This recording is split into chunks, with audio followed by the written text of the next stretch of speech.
Eastern Eagles football as part of Ken Trahan's original prep football report on WGSO 990 AM at WGSO.com and through CrescentCitySports.com. Warren Easton football is presented by CrescentCitySports.com, best site on the web covering prep sports 24/7, 365 with a great team of professionals. Now let's head live to Pan American Stadium for the pregame show with WGSO Sports Director Ken Trahan of CrescentCitySports.com, along with Coach Lon Elsie and Matt Sims of CrescentCitySports.com. From Pan American Stadium at Historic City Park, it is the Class 4A semifinals this evening as the Warren Easton Eagles battle the Leesville Wampus Cats. And a pleasant good evening to you. Ken Trahan joined by the coach Lon Elsie. Matt Sims will be patrolling the sidelines.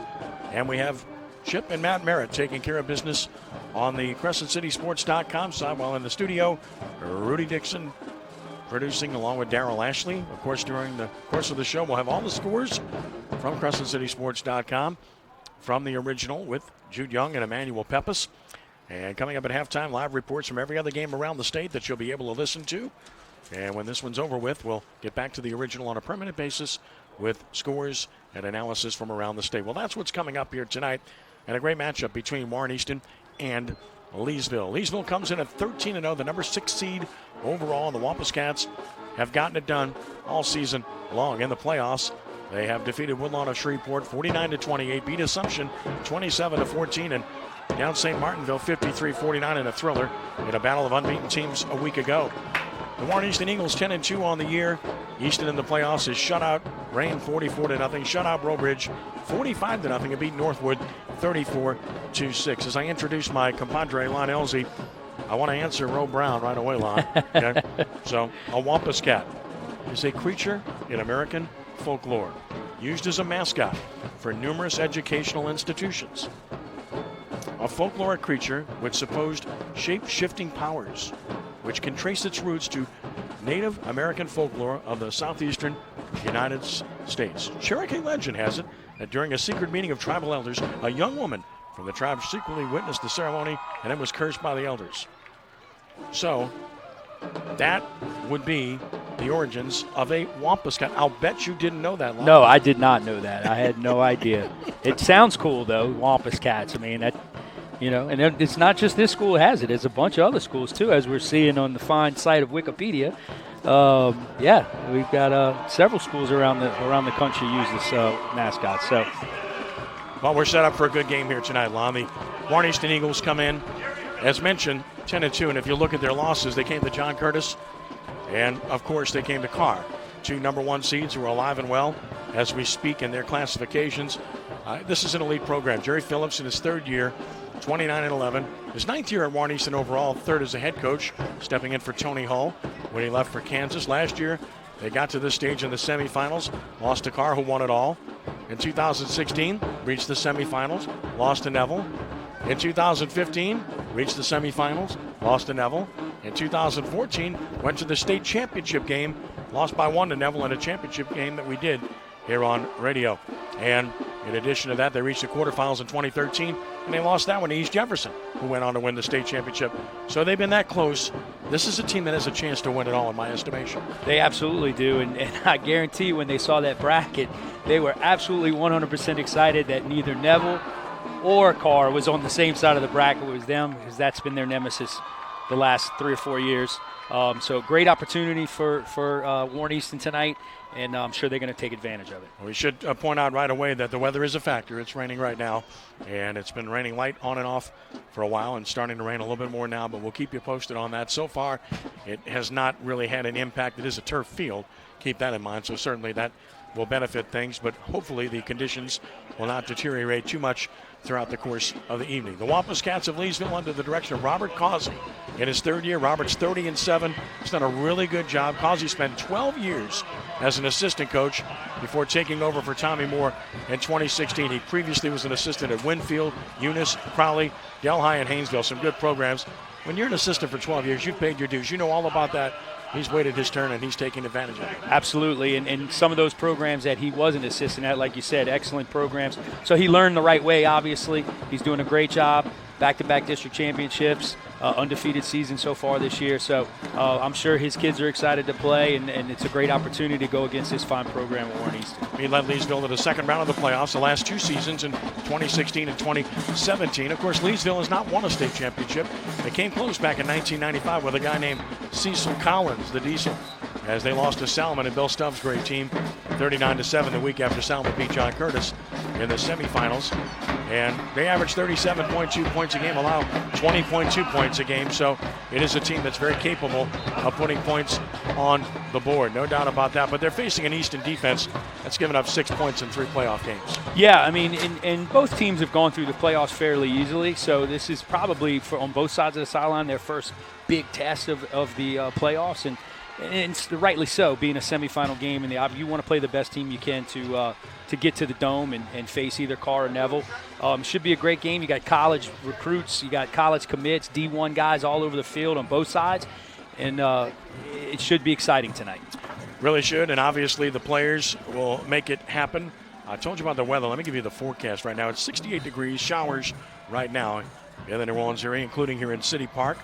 The relative humidity thus is high at 88%. The wind was blowing a bit earlier. It's out of the southeast at 8, so a little bit of a factor. We'll keep an eye on that throughout the course of the evening. It's Warren Easton and it's Leesville.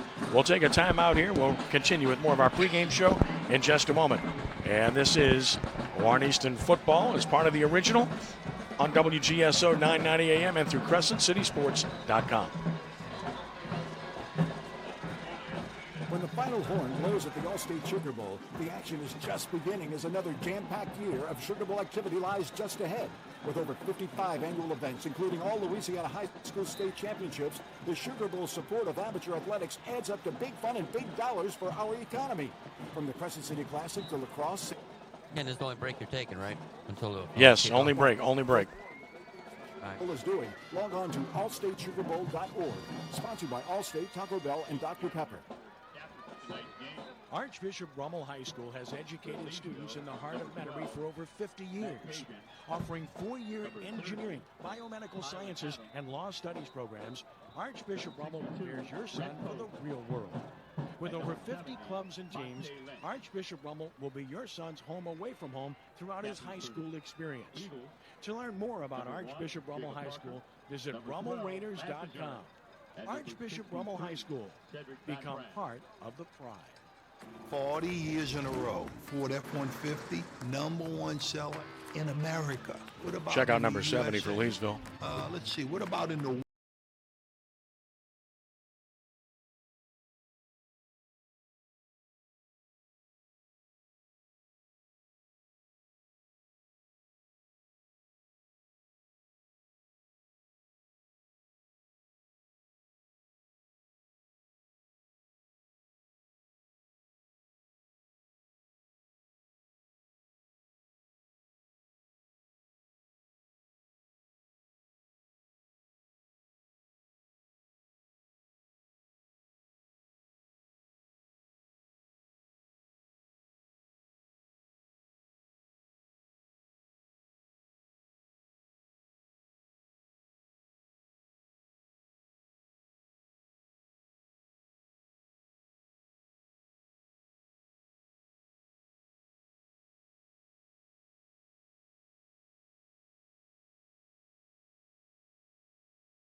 It's Warren Easton and Leesville coming up here shortly. Captains are about to meet at the center of the field. Leesville will be adorning their road white uniforms here tonight. White numerals, or rather white jerseys, pardon me. Black numerals and a little bit of yellow gold trim. Warren Easton is adorned tonight in their black look. It's a dark shirt, looks black to me, purple underneath. Gold numbers, very easy to read, and gold helmets with the E on those gold helmets. And we have our national anthem now.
Warren Easton Eagles marching band with our national anthem.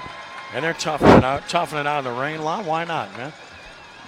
You don't feel it when you're young, right? No, not at all. Not at all. That's easy for me to say. I'm in here with you. So captains will meet at the center of the field, and we'll check in with Matt Sims, a third member of our broadcast team. And the captains head to the center of the field right now. And we'll talk about some individual players briefly. First of all, for Leesville, the quarterback Jacob Mount is thrown for 1,900 yards, 24 touchdowns on the year. The Galashaw brothers are the top runners. Deontay and Caleb Galashaw both have combined to rush for over 2,000 yards on the year, and they're good. And then you noticed their two big tackles. They've got two tackles that are something to behold when you look at them. Matthew Anderson and Monte Lynch. Talk about them. Yeah, 2'6'7", 280-plus linemen in high school. That's unheard of. And one of them's a Nebraska commit. So I would assume they're going to run the football a little bit, and with their numbers, it looks like they are. But yeah, very, very large. But Warren Easton's not small either. They got some big boys up front as well. So Lance Lazar, one of the captains for Warren Easton, who's there at the center of the field, along with Jacob Parker right now, who's been a standout player for this team as well, and Cedric Van Pran, another top recruit for Warren Easton. Leesville's won the toss. They've elected to receive. Warren Easton will kick off, and Warren Easton will defend the north goal here at Pan American Stadium. Of course, the Eagles are the home most of Division I players. Shotty Clayton, the fine running back and juniors, got offers from all kinds of SEC schools. The aforementioned quarterback Lance Lejeune, Cedric Van Pran, we just mentioned, many SEC offers in Tulane. Caleb Etienne, Ole Miss commit. Also on defense, the Florida commit, Jester Kimbrough. Jamal Sam, the ULL commit. So talent all over the field here tonight. Speaking of talent, Matt Sims has immense talent. He's on the sideline braving the elements tonight. He's the third member of our broadcast crew. Matt, good evening to you. How are you? Hey, good evening to you, Ken. Well, I'm on the sideline. It's raining again, so all things are normal. It's business as usual for me. It's going to be a very interesting match tonight for Leesville. They have not faced an offense and a team at the type of speed that Warren Easton has. I know they've rushed for 2,000 yards with the Galashaw combo, but if they fall behind early, they're going to have to throw the football, and they're not a throwing team. So the key for them is they've got to find a way to score first and try to slow the game down, maintain possession of this football so that they're not having to play from behind and get out of their rhythm, which is to run the football. All right, Matt, well done. Thank you. We look forward to hearing your reports throughout the course of the game tonight. That's Matt Sims on the sideline, taking care of business and braving it, and doing a great job, as he has for many years for us, and we appreciate Matt for all that he does. And, of course, we're ready to go. Warren Easton is going to kick it off. Shotty Clayton will kick it off for the Eagles. And twin receivers will drop deep for Leesville, and they are two of their wide receivers, DeJuan Talbot, along with Darius Sawyer, who are the deep men, as we get set to get this one underway. Semifinals 4A from Pan American Stadium. Glad you're with us tonight, wherever you might be listening or watching on WGSO and at CrescentCitySports.com. Clayton puts his foot into it, and he hits it low and toward the sideline, and that's going out of bounds. So this kickoff sails out of bounds, and that should give Leesville good field position to get this one started. And Leesville offense will take to the field. We'll find out right away whether they can establish their will running the football against this Warren Easton defense, as they'll start from their 35-yard line. And as mentioned, the quarterback is Jacob Mount, the sophomore. You'll have Deontay Galashaw, Caleb Galashaw in the backfield.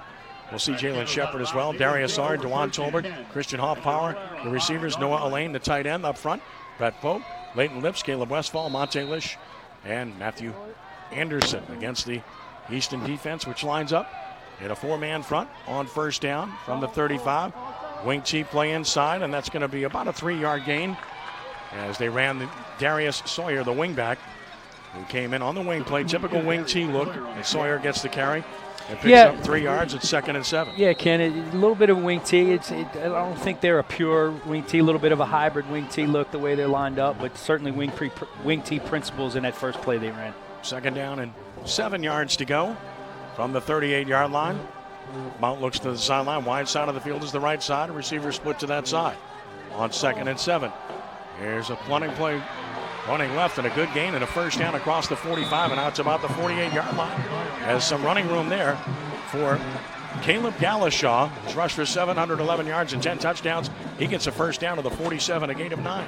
Just a quick toss to the short side of the field. Good block by number 8, Galashaw. Good kick out, hits the seam, first down. So we see they're coming out running. They're confident they're going to be able to run the ball on Warren Easton. You see if they can continue in this drive. Galashaw gets the initial first down of the game to the 47-yard line. And now whistle sounds before the snap. Looks like we had movement up front on the offense, Ken. Pre-snap penalties are miserable if you're an offensive coach. You hate it. 5-yard penalty on Leesville. It's going to make it first down and 15 yards to go as a result of the false start. Yeah, those dead ball, pre-snap, mental penalties, those are the ones that just bother you so much. You can take the physical penalties. It's just those mental ones that just kill you. First and 15 from the 42. Mount takes a look to the sideline. He's got Deontay Galashaw in the backfield with him. Double wing formation right. Now Galashaw lines up next to him, Deontay Galashaw. Little skinny motion left. They reversed that. They're going to run it inside right. Hard hit, stood up and driven back. Got to the 50, did Deontay Galashaw. He was literally picked up and thrown down. Got to the 45, I should say, gain of 3. Yeah, just a little off-tackle play.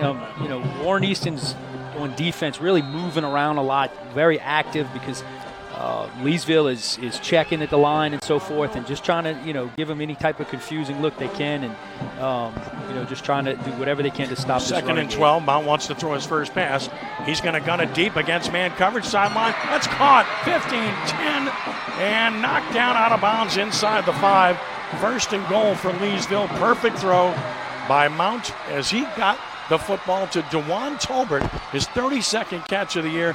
Huge play, first and goal, Wampus Cats. Yeah, it was a little hitch and go. The receiver just kind of ran soft off the line real quick, did a little spin move, corner bit, and he ran by him. And the quarterback put it right in the bucket. 51 yards on the completion to DeJuan Tolbert in the first and goal. At the 4 of the Eagles. Mount looks to the sideline. Gets what he wants. As Deontay Galashaw in the backfield with him. On first and goal from the 4. Snap it, keeps it, gets a big push from behind, and pushes forward to about the 2. Maybe the 1. Good push up front. Absolutely, and again, they're checking at the line and they're seeing, how Warren Easton's lining up. Coaches for Leesville saw a nice little gap right up over the center, and he took advantage of it, got it real close. Gain of 2 at second and goal at the 2. Quick snap again. Run it inside, big push, and waiting for the signal. It hasn't come yet. They think touchdown, and there it is, touchdown. Touchdown, Leesville. As Mount sneaks it in, and the Wampus Cats have a 6-0 lead with a very impressive start. Yeah, that was really great play calling by the Leesville coaches. They came out to establish a run, then the little hitch and go. They get the big play. And a lot of times in the playoffs, especially when you get to this round, it's big plays that decide the winners and the losers. Extra point attempt coming up here. This is Ben Ward. He has it up, and he has it good. Timeout on the field, 9:19 to play in the first quarter. It is 7-0 Leesville over Warren Easton. We'll take a timeout. Back in 60. This is Warren Easton football on WGSO 990 AM and at CrescentCitySports.com. Did you know those big box home improvement stores both painted their buildings with the same product from Mid-South Coatings? The same protective coatings you can have on your home. This is Kevin Mamahan. Think about it. Stores that sell paint but using our product instead? That's because of our lifetime warranty. So if you're ready to paint your home for the last time, call Mid-South Coatings for a free estimate. Call 407-2222. 407-2222. That's 407-2222. Tired of painting your home every few years? From big box home improvement stores to NASA. Mid-South Coatings uses the very same coating to protect and keep your home looking great for life. Imagine your home looking freshly painted for a lifetime. So before you put any product on your home, call Mid-South Coatings for a free estimate. Call 504-407-2222. 407-2222. That's 407-2222. Or visit midsouthcoatings.com.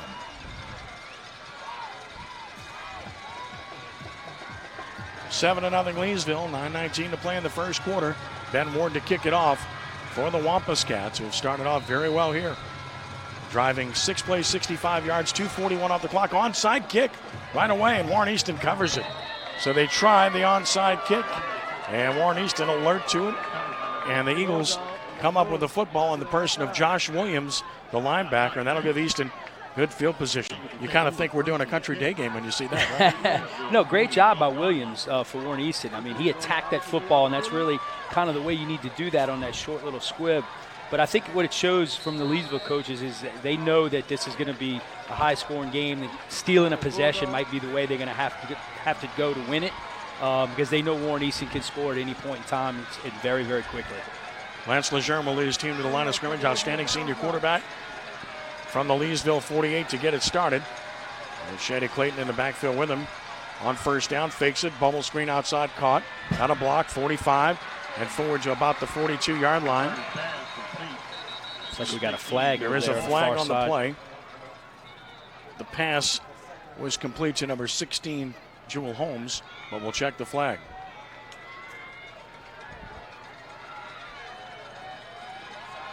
Sideline warning is what it is. So to the 42, that's a gain of 6. And it's 2nd down and 4.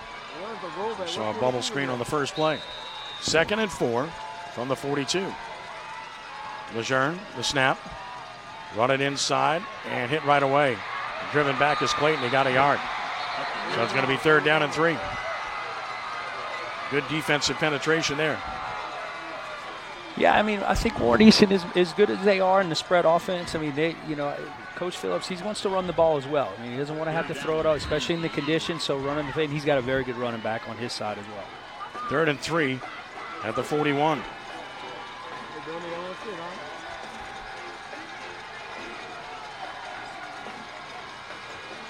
Lazar wants to throw, has time. Going to throw it to the sideline. Diving effort, and I think he caught it. He did. Lost the 40, and that's a first down. A long throw to the opposite side of the field, and it's caught for a first down by Casey Kane. So Kane gets the first down to about the 36-yard line, and they want to move fast here. Yeah, they're going to do a little tempo here. They pick up their first down, so let's put some pressure on the defense. First down at the 36-yard line after the gain of 5. Here's a keeper. Nice cut, Lejeune. Lejeune gets to about the 31. What a super cut that was, right? Yeah, I mean, I was excited to see this young man tonight. I've heard so many wonderful things about how great a player he is and how electric he is with his hands on the football, and he just gave you a little taste of that right there. That was he did that really effortlessly. Gain of 5, and 2nd down and 5 yards to go after the 5-yard run by Lejeune, who looks to the sideline. Gets what he wants. Ready to operate. Slots his running back next to him, takes the snap. He's going to keep it running right. He's hit and dropped for a loss. Maybe he should have given it there as a read play. Clayton had some room, but he kept it, and he gets hit for a loss on the play by Matt Pajanak. Yeah, nice that play was by Leesville. That was a bad read right there. He should have handed that off. And, Coach Phillips, I heard him talking from earlier in the season saying sometimes he has a tendency to do that. Sometimes he tries to do too much every once in a while, but he's more than capable to overcome those type of things. So now a big 3rd down coming up after the loss of 2. Back to the 33-yard line, 3rd and 7. 7-10 and counting first quarter, 7-0 Leesville. Wide side, left side of the field. Twin receivers right, single to the left. Snap it. Lejeune wants to throw it. Looking. He's going to go deep and incomplete. Great coverage down the field, just man-to-man coverage, and the pass falls incomplete. Kane, the intended receiver, and the coverage was outstanding on the back end for Leesville by Nigel McCoy. And now it's 4th and 7, and I think they go for it. Oh, absolutely. I mean, you're in no man's land here. Punt doesn't really help you, and field goal's way too long. So that play was called knowing that they were going forward 4 downs. 4th and 7 from the 33-yard line. Twin receivers either side of the field. Actually, trip set to the left and 2 to the right. Empty backfield, 5 receivers set.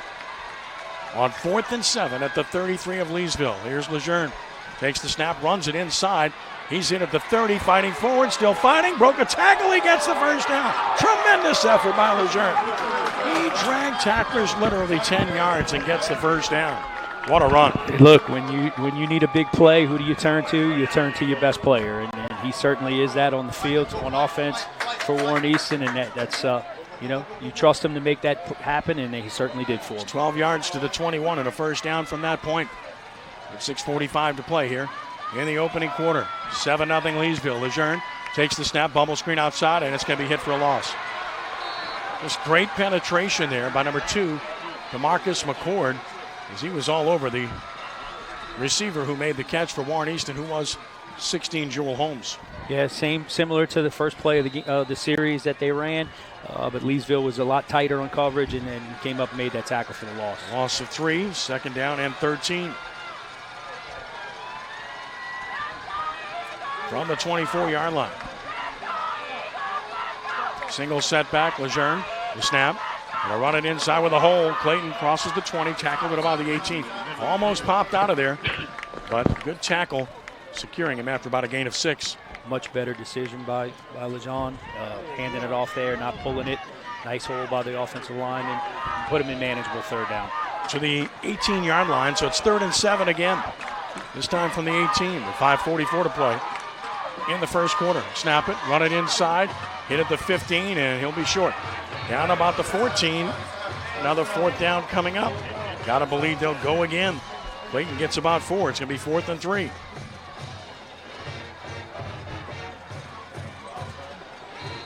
They're going to go for it, no hesitation here. 4th down and 3 from the 14-yard line. Big play here. Lance Lejeune looking over to the sideline. Play clock at 13, plenty of time. Clayton in the backfield with him. On 4th down and 3 from the 14, takes the snap, option left. He pitches it to Clayton. He's going to be hit and stopped. And Leesville comes up with a huge stop. They ran lead option, and it got a yard, and Leesville gets a stop, and they take over on downs at the 13-yard line.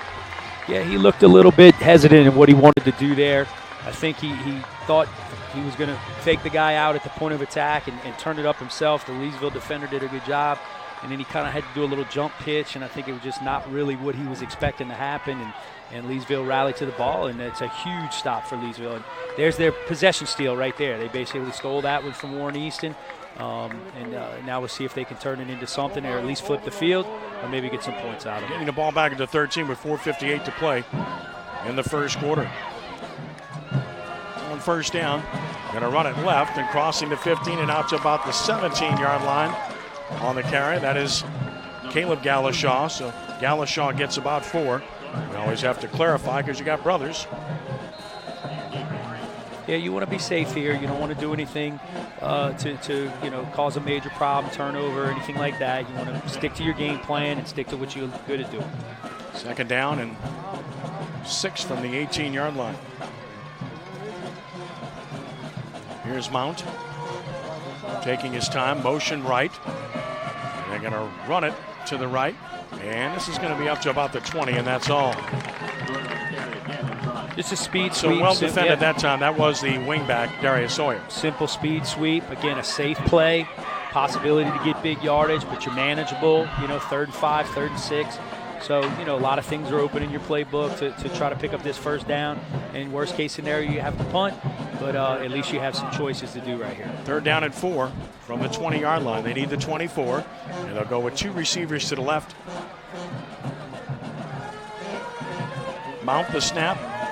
Runs a draw play right, and it's open. 1st down and more, 30 and up to the 34, and another big conversion by Leesville. They look good early. Deontay Galashaw with a 1st down.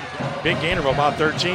Yeah, great play call on the draw. Really taking advantage of Warren Easton's aggressiveness on defense, their speed on defense, and just, quick little pump fake by the quarterback, hand it off, and the running back did a great job finding the little seam and picking up the 1st down. That's a huge 1st down coming out of your own end. It is indeed. 1st down and 10 from the 33 with 3:28 and counting here in the first quarter. The officiating crew from Monroe here this evening, by the way. On 1st and 10 from the 33, snap it. And this ball is going to be hit for a big loss. That time they tried to fake it and then gave it, and Warren Easton was all over Caleb Galashaw as he's hit for a big loss on the play.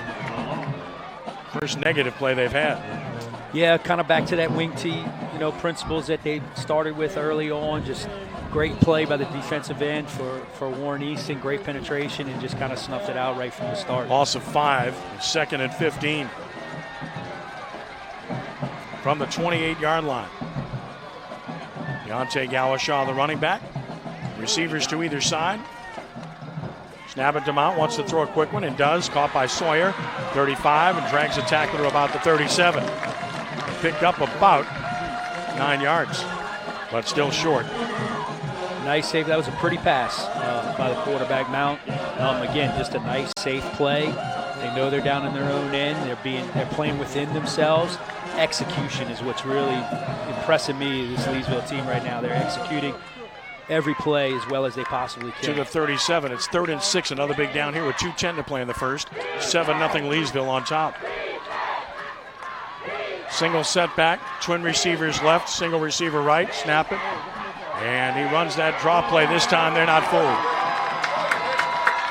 Fool me once, you won't fool me twice. No chance that time for Deontay Galashaw as he's hit for a loss. Ran the same play that worked previously. Didn't work that time. Yeah, kind of went to the well there a little bit too soon. Probably should have waited a little while to run that play again. But they did their job, the offense. They got it out of their own end.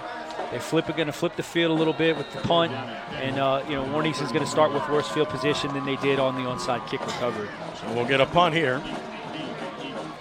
Ben Ward, the punter, single receiver deep for Warren Easton, and that is Chester Kimbrough, the Florida commit. Easton might have been off sides off the edge. They didn't call it. The punt is high, bounces at the 40, and it's caught at about the 38 in Warren Easton territory with 1:11 to play in the first quarter. That's where the Eagles will get the ball for the second time, trailing 7-0. Matt Sims is on the Warren Easton sideline. Matt, a quick moving first quarter, and so far Warren Easton has to know they're in a game, right? Matt, you hear us? Yeah, I guess he's not hearing us, but we'll check back in with him. At the 38-yard line, Warren Easton starts this possession.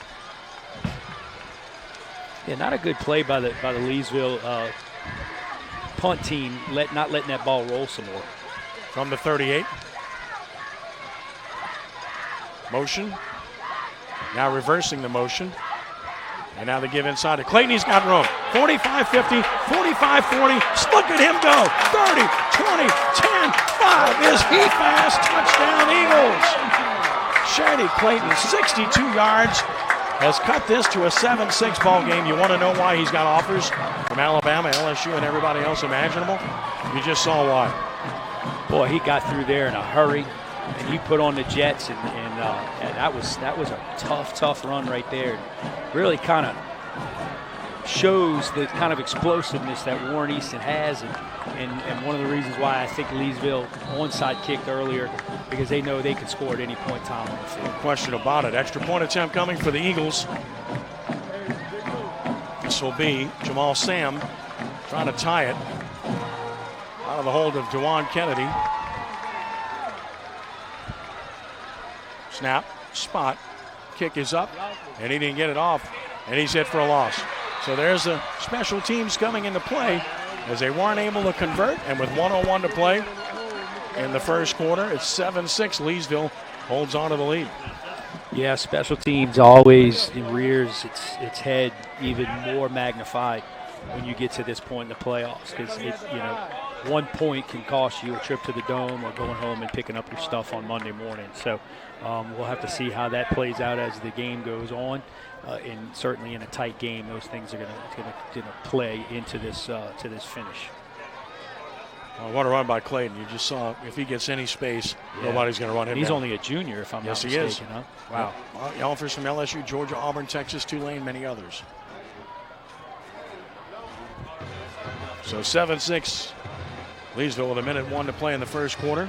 Go back to the studio and check in with Judy and Emmanuel at the end of the quarter for scores from around the state. Remember, the first kickoff went out of bounds. Yeah, Leesville, I mean, they're fine. There's no reason for them to.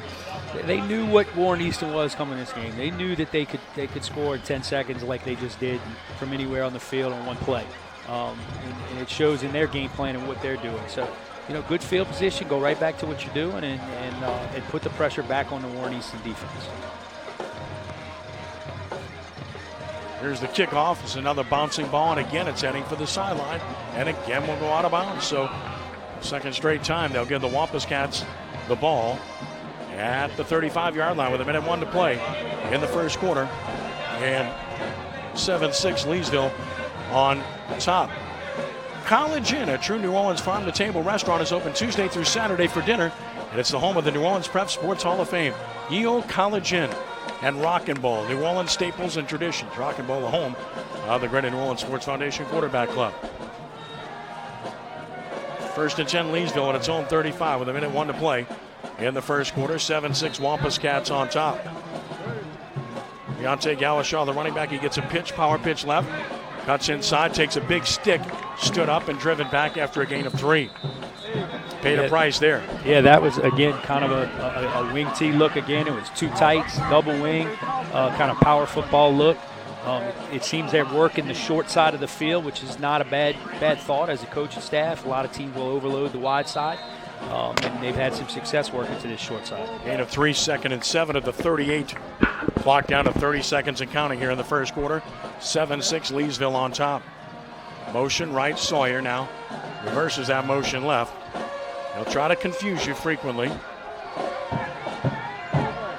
Motion right again, and now they give it running inside across the 40 to the 42. Sawyer, and stop there. So it's going to be about 3rd and 3. That should be the final play of the first quarter, and it is. So at the end of one quarter here from Pan American Stadium, it's Leesville 7 and Warren Easton 6. Let's go back to the studio for a scoreboard update from CrescentCitySports.com with Emmanuel Peppis and Jude Young. Take it away, guys.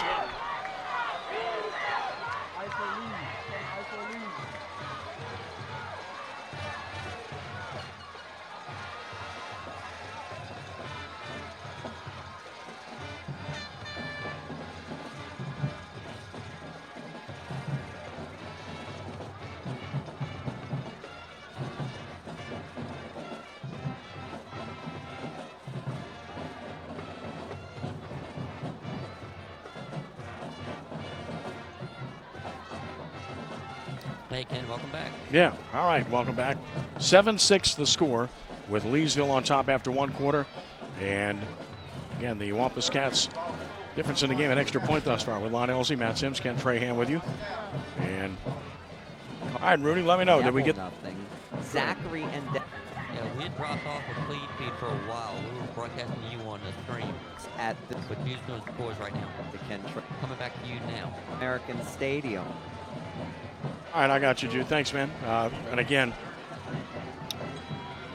as we go to the second quarter, 7-6 our score in favor of Leesville over Warren Easton. Ken Trahan, Lon Elsie, Matt Sims with you. Here's a run to the right and maybe a yard, and that's also, they're not going to get the first down as they gave it to the other Galashaw. That's Caleb Galashaw, and he's short, and looks like Leesville is going to have to punt the ball. Number 1, Jacob Parker, the defensive lineman for Warren Easton. Boy, he nice little move on the snap of the ball, went right past the offensive lineman, penetration in the backfield. That's what stuffed that play right there. Looks like they're still lined up on the field to go for it on 4th and 2 from their own 43, so they're going to go for it here. How about this? Do you think they'll try to draw them off sides? Yeah, that would be a typical move to try to do that. Oh, they are going for it. Running inside, and he's not going anywhere. Close. Boy, that was a big gamble. Tells you what they think of Warren Easton. They're taking all kinds of chances here early, and just no chance for Deontay Galashaw. He's buried for a loss back at about the 41-yard line, and that's where Warren Easton is going to take over after the loss. It's a big play there by the Eagles. Yeah, they tried to run a little trap in there, a little wing T trap to the fullback, and there was nothing there. Great job by the defensive line of Warren Easton to just kind of plug that up. No seam. That's a big chance to take right there. But, if you're going to win, you're going to have to score points, and certainly giving it back to Warren Easton is not going to help you do that. Especially at the Leesville 42-yard line on first down. Snap it on the ground, picks it up, now rolls left. Lazar might run. He will to the corner, 40, and made something out of nothing as that play was messed up from the start with the snap, but he was able to get forward and gets about 4 or 5 yards. That's what scares you as a defensive coach when you have a quarterback like that.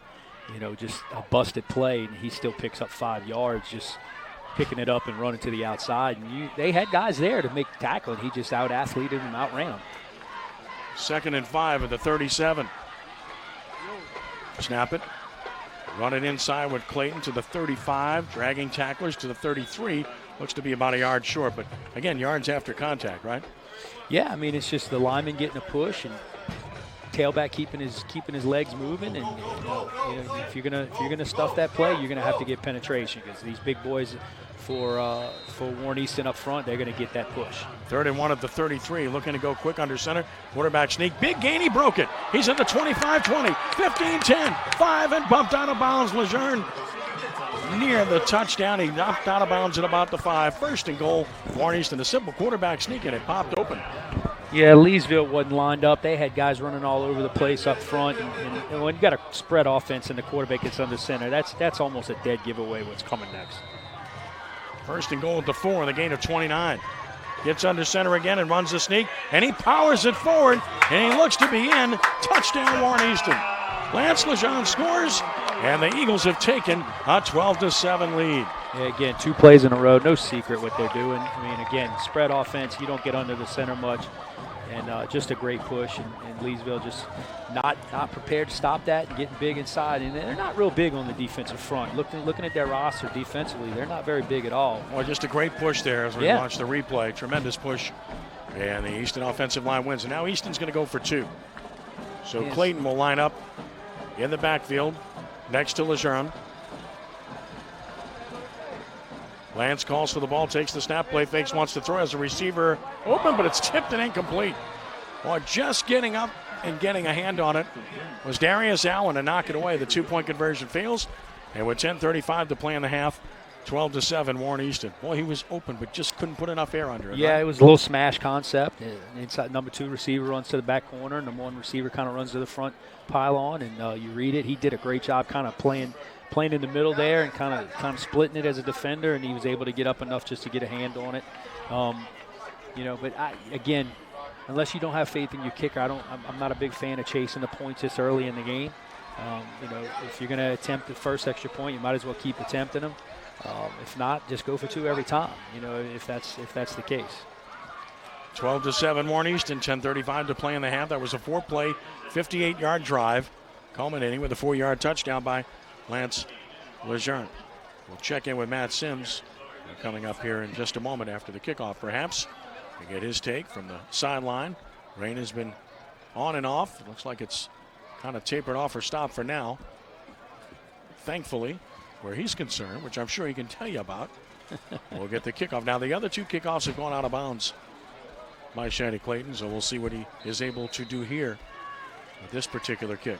Yeah, you hate giving it to him on the 35 every time, kicking it out of bounds. And, might come to a point where Leesville will decline the penalty, make him kick it again and try to keep moving down the field. This time he kicks it down the middle, and it's returnable from the 10.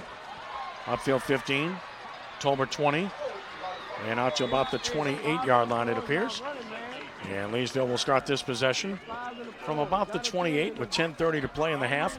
12-7 Warren Easton. Matt Sims patrolling the Warren Easton sideline. And, Matt, I know you got me now.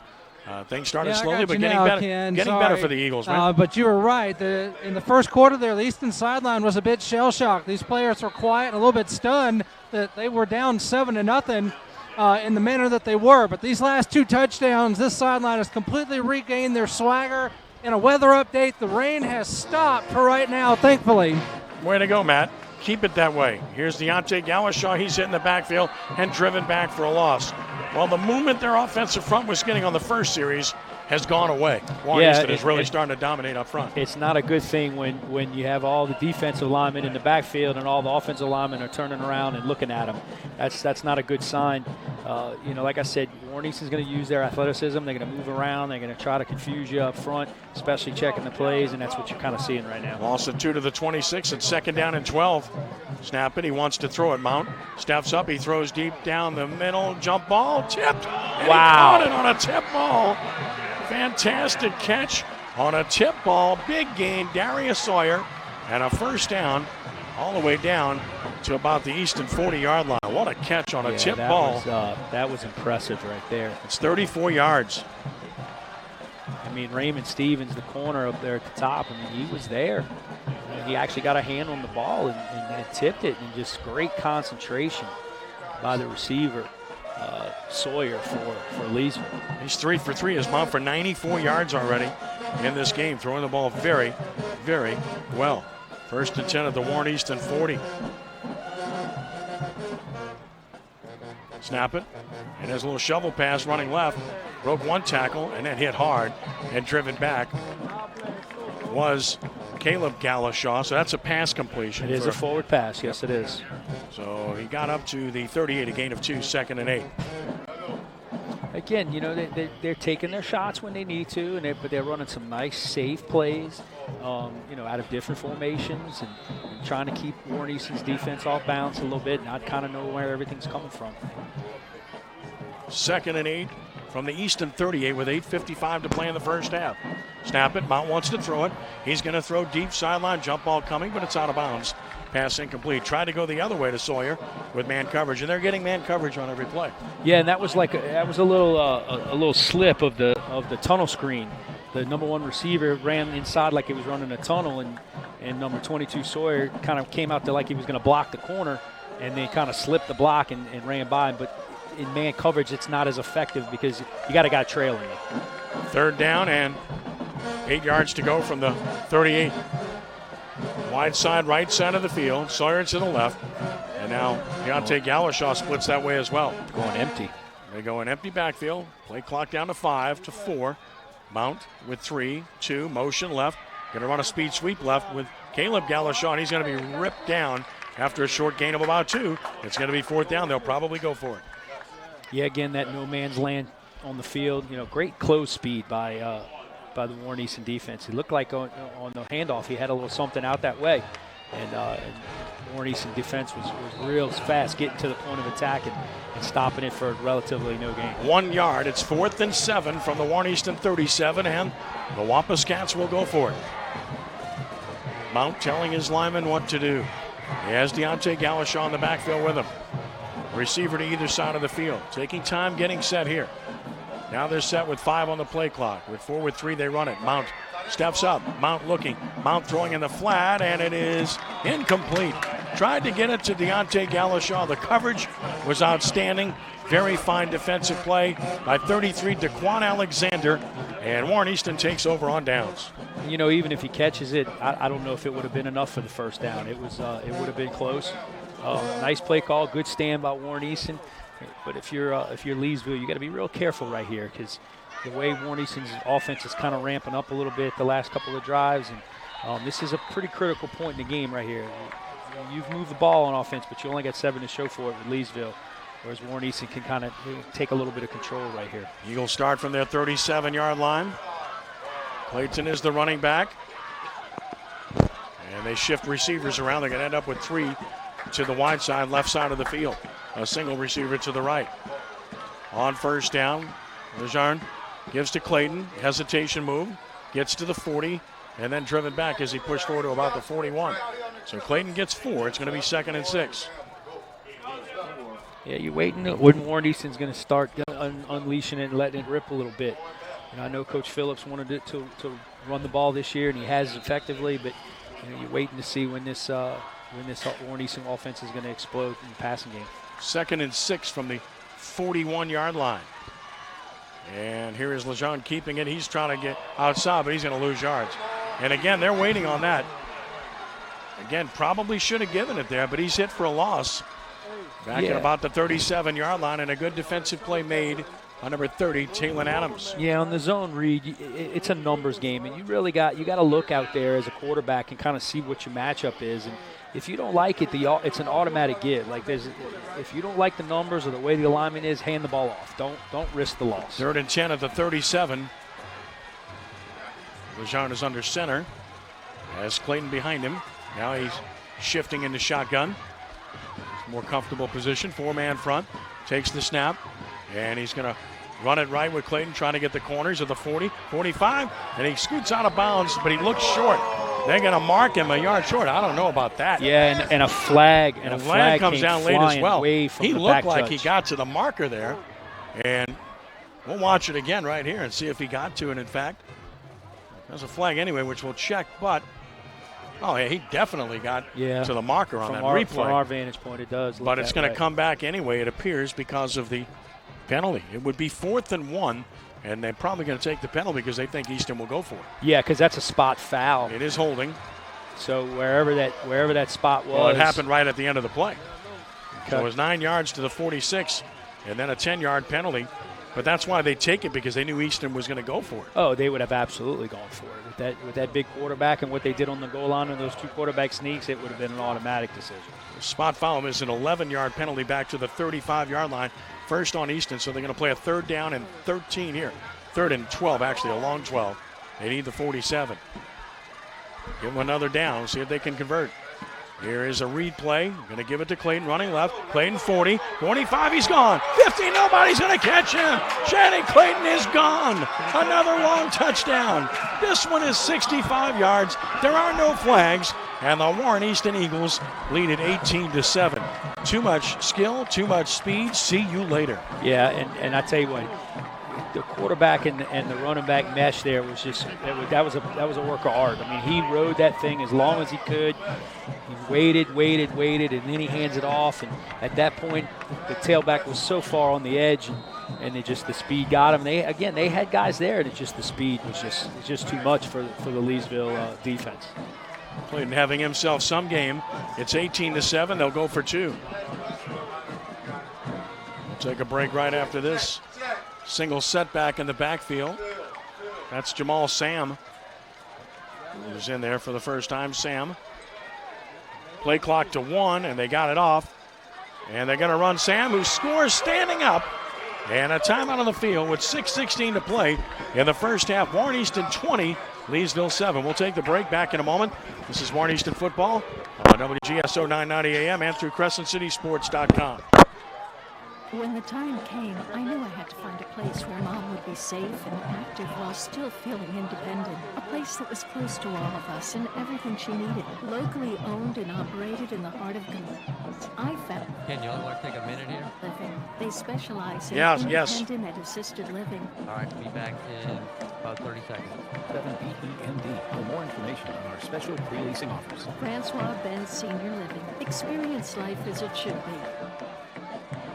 John Curtis Christian School is a co-educational, non-sectarian private school with a college prep curriculum. Boys and girls of all religious faiths are welcome at the school.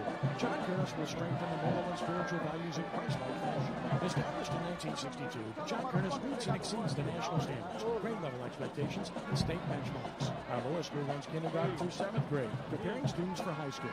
With a storied past and a bright future, John Curtis Christian School. Visit us online at johncurtis.com or call 504-737-4621.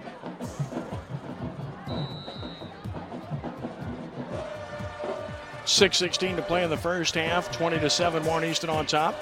What an evening for Shady Clayton thus far. He has now rushed 8 times for 155 yards and 2 touchdowns. He's a special talent.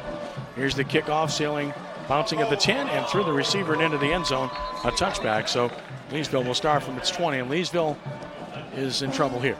Yeah, they are. Again, the explosiveness that Warren Easton has on offense, and they're doing it running the ball, and Leesville's moved the ball. I mean, they've had that opportunities, but every time they've kind of made a little penetration into that side of the field, Warren Easton's defense has stepped up and got a stop. So if Leesville's going to stay in the ball game, they're going to have to do something here and try to get some points before the halftime. Starting from their 20. 1st and 10, going to throw the pass. Mount does. That's dropped. Up at about the 28, couldn't hold on. And it's going to be 2nd down and 10. Yeah, it wasn't a pretty pass either. It looked like it might have slipped out of the quarterback's hands. Maybe got tipped at the line a little bit, but it just was kind of a wobbly pass, tough to catch in the air. And, number 22, Sawyer kind of fought it a little bit. And, again, now you're behind the change, you're off schedule, and you don't have that tight. That's not the kind of offense they play. 2nd down and 10 yards to go. Snap it, run it inside, and about 2 or 3 yards, and that's all. As Galashaw, that's Deontay Galashaw, able to get forward. He actually got 4. It's going to be 3rd and 6. And a little bit much more manageable than after the first down play and a 3rd and 6. But you got to dial up one of your good ones here if your coach calls it. You really need this first down. 3rd and 6 at the 24. Mount shotgun. Slot man is right. Deontay Galashaw in the backfield. Mount wants to throw. Pump fakes, now he's rolling a left around. Pressure, he's sacked. Too much pressure. He just had no chance to escape. And there for Warren Easton was number 58, Pat McCoy, to sack him, the first sack of the game. They went back to the hitch and go, the big play from the first series. Corner just, was in his back pedal the whole way, didn't bite at all. He was all over it, nowhere to go. And the speed of that front seven of Warren Easton just ate up the quarterback big time there. Loss of 8 in a punting situation coming up. That was the worst thing that could happen to Leesville. 3 and out, now deep in your own territory, and Warren Easton's going to get unbelievable field position. Ward to punt it away. He stands at about his 3. Pressure's on. He got it off. It's going to head toward the sideline. Bounces to the 40, 45, and goes out of bounds. Sam nearly touched it, but decided not to wisely. He goes out of bounds to the 47. A punt of 31 yards, no return. And with 4:45 to play in the first half, Easton takes over at the Leesville 47, leading at 20-7. Yeah, Leesville has a little gut check on defense right here. They had themselves in position on the last drive, in long yardage, 3rd down. They let Warren Easton kind of bail themselves out there, but they're really going to have to toughen up on this side of the field and try to keep Warren Easton to no points. On the 47-yard line, 1st and 10. Clayton, the running back. What a game he's had. Just keep giving him the ball, right? I would.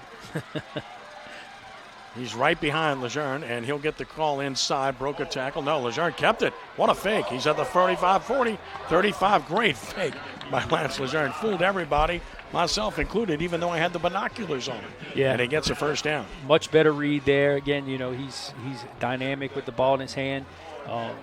But that time he pulled the ball, didn't hand it off, and it was a good decision and a big gain for him. 15 yards and a first down.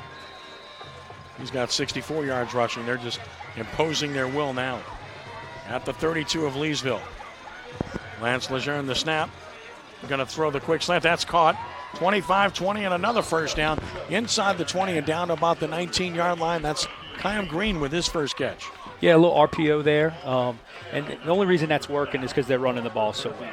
So, again, Leesville's putting more in the box, kind of more attention to the run, and that leaves that number 2 receiver a little bit less tight coverage and able to throw it straight to him. 12 yards on the completion to Green and a first down. Here's a snap. Wants to throw again. Now he rolls left, stops. He's going to throw to the corner. It's tipped and incomplete.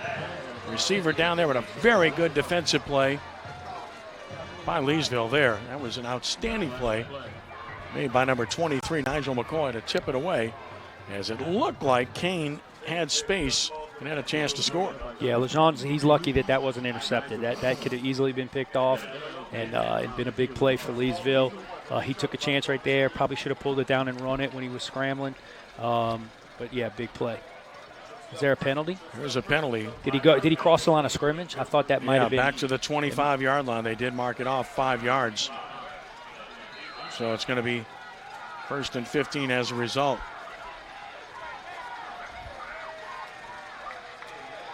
So a loss of 5 on the penalty. 1st and 15. Second penalty, 16 yards on Easton. Now at the 25-yard line. Snap it. Lazar wants to throw it and does into the ground. Incomplete. Tried to get it to Sam, but he was covered. Yeah, just a tunnel screen. It's actually a double screen. He actually has the option to go to either side there. Chose the wrong side, obviously. Well covered. Probably should have come down here to the wide side of the field on it and get the ball in one of your receivers' hands in space. Kind of gotten away from Clayton here, haven't they? Yeah.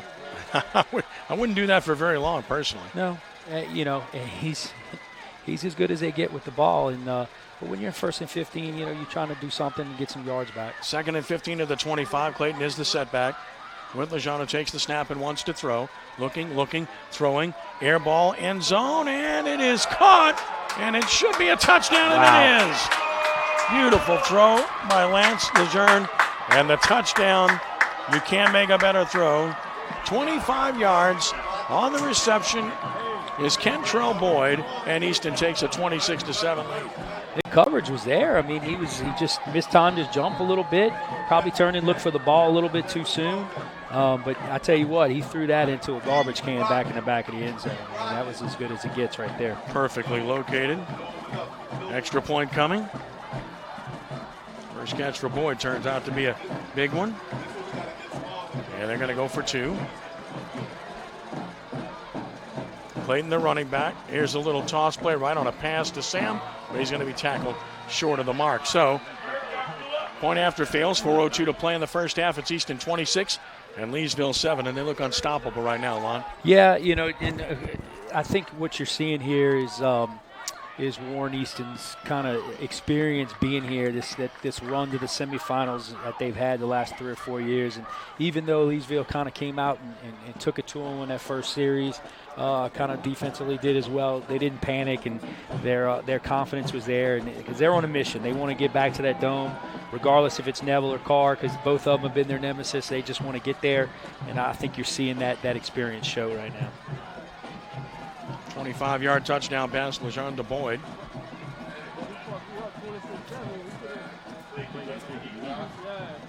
(26-7) Easton with 4:02 to play in the half.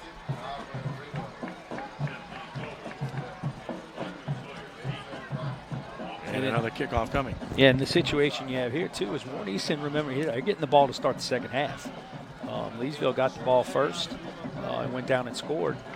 So you know you're in real serious danger right here as Leesville, especially if you don't do something in this last 4:02. Kickoff sails down the middle and returnable from about the 15 upfield to the 20, cutting at the 23, 24, and that's all. There's not much room to run there for Tolbert, and Leesville will start from its own 24, 3:57 to play in the half. And again, the Wampuscats really on the brink here. I mean, they can't stop Warren Easton. That's pretty obvious. No, they haven't yet, other than and then you know early on that first drive where they got the out on downs. But since then, it's been all Warren Easton. 1st and 10 at the 24-yard line. Here's a little toss left. Galashaw, a little room, 30, 35, first down, ripped out of bounds. So he got the first down up at about the 35-yard line. Good run. Yeah, I mean, again, it's just like it was a gut check for their defense on that last series. This offense really has to do something here. In worst case scenario, just run out this last 350. Well, he got 11 yards in the first down there, did Caleb Galashaw. 22 yards rushing now. Quick snap here, going to run it inside. Short gain this time for Caleb Galashaw, who got to about the 37, a gain of 2, which will make it 2nd down and 8. As a result, clock running with 3:38 to play in the first half. And if you're Coach Phillips for Warren Easton, you know, if you get them in a 3rd and long, you might consider using a timeout and try to get that ball back, because the way you're scoring. And here's the toss play right on 2nd and 8. Cut back, drives to about the 40. And again, it's Caleb Galashaw. So he's had 3 straight carries here. Picked up 3. It's 3rd and 5. 3rd down and 5. 3:10 to play. They're not taking any time here. They're running plays quickly. Yeah, they might try to take a little more time. I would. I mean, you need to get out. You need to get to halftime. It's 3rd and 5 with not any points. More points scored against you. Now they'll shift Caleb Galashaw to the wing right, and it's Deontay Galashaw in the backfield on 3rd and 5. Snap it. Mount wants to throw it. He does, and it's caught for a first down. Broke a tackle. Midfield, 45, and all the way down about the Easton 40 with a nice catch and run is Darius Sawyer. There's a big play for Leesville. Well, you know, again, a good safe play, good broken tackle. Sawyer's been their guy tonight, especially catching the ball. But now if you're Leesville, you can start, you know, thinking, okay, now we got a shot to get some points. So let's get a little more aggressive, maybe speed things up a little bit, and see if we can go into halftime with a score. Gain of 19, quick snap. Mount looking. Mount's going to throw it deep. Jump ball coming and out of bounds. No chance for a play there. Ball's incomplete with 2:37 to play in the half. Yeah, I'm not a big fan of that play call. I think running the ball, you still had a lot of time. Again, 2:37. You're on the plus side of the field. You had some success running little ISOs, little tosses. No reason to just start chunking it now. I mean, that's not really your game. You got some good DBs out there for Warren Easton. 2nd down and 10 yards to go from the Easton 41 with 2:37 to play in the half. Rolling right, Mount. Looking, throwing, outside, incomplete. Tried to get it to Caleb Galashaw, and he was being pressured on the play, and the coverage was quite good for Warren Easton by Daquan Alexander. See, that's exactly what I'm talking about in the last play. Now look at the position you're in. Now you're in 3rd and 10, and you've stopped the clock. You've only run 2 plays and about 10 seconds to run off, and now you're in a bad situation being in 3rd and 10. Yeah, they still have 2:33 left, and they had all 3 timeouts. Yeah, and they've scored in 10 seconds. They scored in 3 plays. I mean, they could score. 3rd and 10, snap it. Mount wants to throw it, throws the out route, and that's tipped away incomplete. Beautifully defended. And tipped away incomplete. You can't play it any better than Chester Kimbrough. The Florida commit just did. Yeah, the pass was intended there for number 17, DeJuan Tolbert. Yeah, he's the real deal. I mean, he's big, he's strong, he's fast. And if you're going to Florida, the other DBU, you got to be a good player. 4th and 10 at the 41-yard line. It's a big call right here. Wide side, right side of the field. They fake the fake sweep. Stopping, Mount looking. He's going to throw deep into double coverage. Receiver falls down, and they're going to throw a flag. Wow. That's going to give a first down to Leesville on a pass interference call. And it's a bad break for Easton. They had double coverage. There's no way that pass would have been completed. Well, watch it again. I was a little off on the press box. Here. Yeah. You can describe what you're seeing there. Yeah, it just looked like some incidental contact there. I don't think he really pushed, just kind of bumped him a little bit, knocked him down. But we got some, at this point of the year, this is as good officials as you're going to get as well. You from the Monroe area, this is probably their best crew that they sent. Thought it was bad enough contact to hamper the ability to catch the ball, and now you got first down and almost red zone territory. Yeah, they will mark it off to the 26, 15-yard penalty and a first down with 2:20 to play in the half, and a real opportunity here for Leesville to stay in this game. Coming up at the half, Matt Sims will try to visit with Jerry Phillips, the head coach of Warren Easton, before we throw it back to the studio for reports from all over the state. It's part of the original with Roe Brown and Les East. Stay tuned for that. 1st and 10 from the 26-yard line. Snap it, power pitch right. Galashaw cuts in. Galashaw runs hard and gets to about the 22. It's Caleb Galashaw for about 4. See, I like the call. I mean, I don't think you don't need to go fast here. It's 2 minutes to go, and you're inside the 20-yard line, right at the 20-yard line. I think that's a good call. It's good football, and you need to keep this Warren Easton defense off balance. If they know what's coming, they have the athletes to stop you. 4 yards to the 22, where it's 2nd down and 6, 1:54, and counting in the half here. Play comes in. Caleb Galashaw, the running back. Deontay Galashaw in the up position. They're going to run an inside counter play. Bouncing it outside. Sawyer's got no room. He's ripped down. He'll lose yards on the play. And a flag comes down. Did they call a face mask there? Yeah, I think so. Well, that's tough because Quan Alexander ran it all the way, and he was all over the play, but he might have gotten the face mask. It's a tough break. Now they're going to wave it off. Say he did not. So no face mask. It's a loss of 1. Yeah, from our vantage point, it looked like he kind of had him by the front of the jersey. Mm-hmm. But good call. Yeah, hey, all 4 officials getting together and getting it right. Indeed. So it's going to be 3rd down and about 7 yards to go with 1:25 to play in the first half. 4 down territory, you would think. Mount retreats. Mount's going to throw. Jump ball. Pushed off. He caught it. Touchdown. That's going to be offensive pass interference, I believe. They did throw the flag. It should be offensive pass interference, and now a flag on Easton after the play. The Easton player pushed the receiver who caught the ball. Darius Sawyer clearly looked like he pushed off here to catch the ball for what would be a 23-yard touchdown. There's the push. It looked like it for sure. Yeah, I think that's a good call. So this should be offensive interference and then a personal foul. And what's going to happen? It's going to be... Well, interference is 15 and personal foul is 15, yeah. So should be... It's just going to wash. Basically wash it. Mm-hmm. They're having a long talk, the Monroe crew, trying to get it straight to make sure they've got everything in order here properly.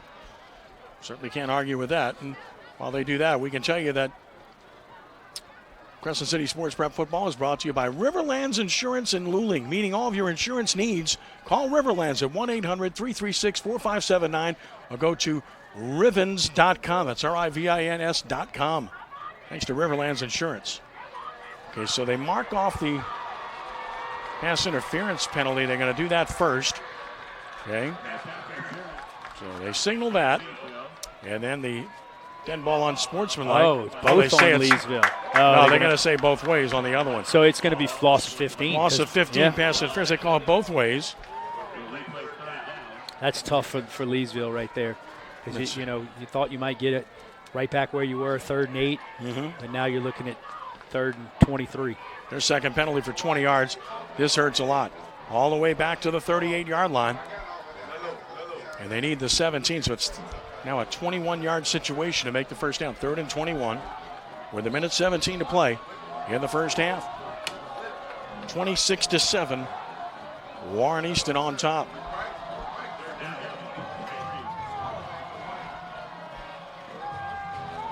Again, coming up at halftime, reports from all other games around the state. Snap it. Mount's going to run the draw play. Deontay Galashaw sprints to the 30, and he'll be tackled there. So got 8 yards, and we'll have a 4th down coming up. Well, if you're going to go for it, the best thing you can do here is let the clock run down as far as you can, maybe even take a timeout. The play clock still hasn't even started yet. So right now. So it's 4th down and about 4th and 14 to be precise. From the 30. Yeah, if I'm Coach Causey, I'm running this down all the way to the play clock gets to 1. Take your time out. Think about what you want to do, and it leave as little time as possible that you can on the clock for Warren Easton. I'm kind of surprised Warren Easton's not taking a timeout.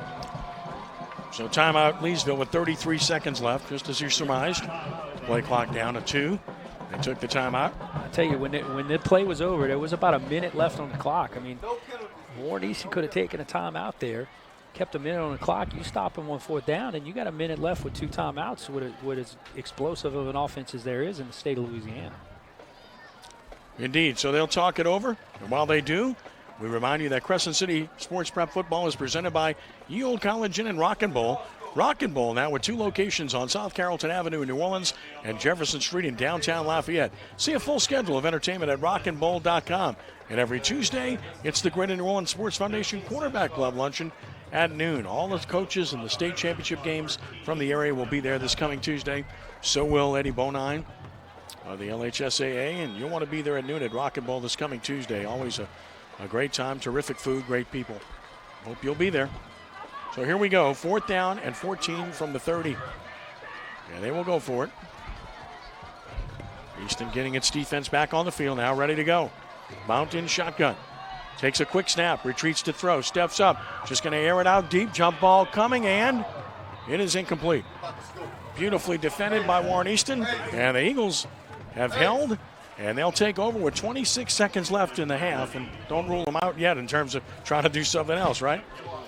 I mean, they get the ball to start the second half.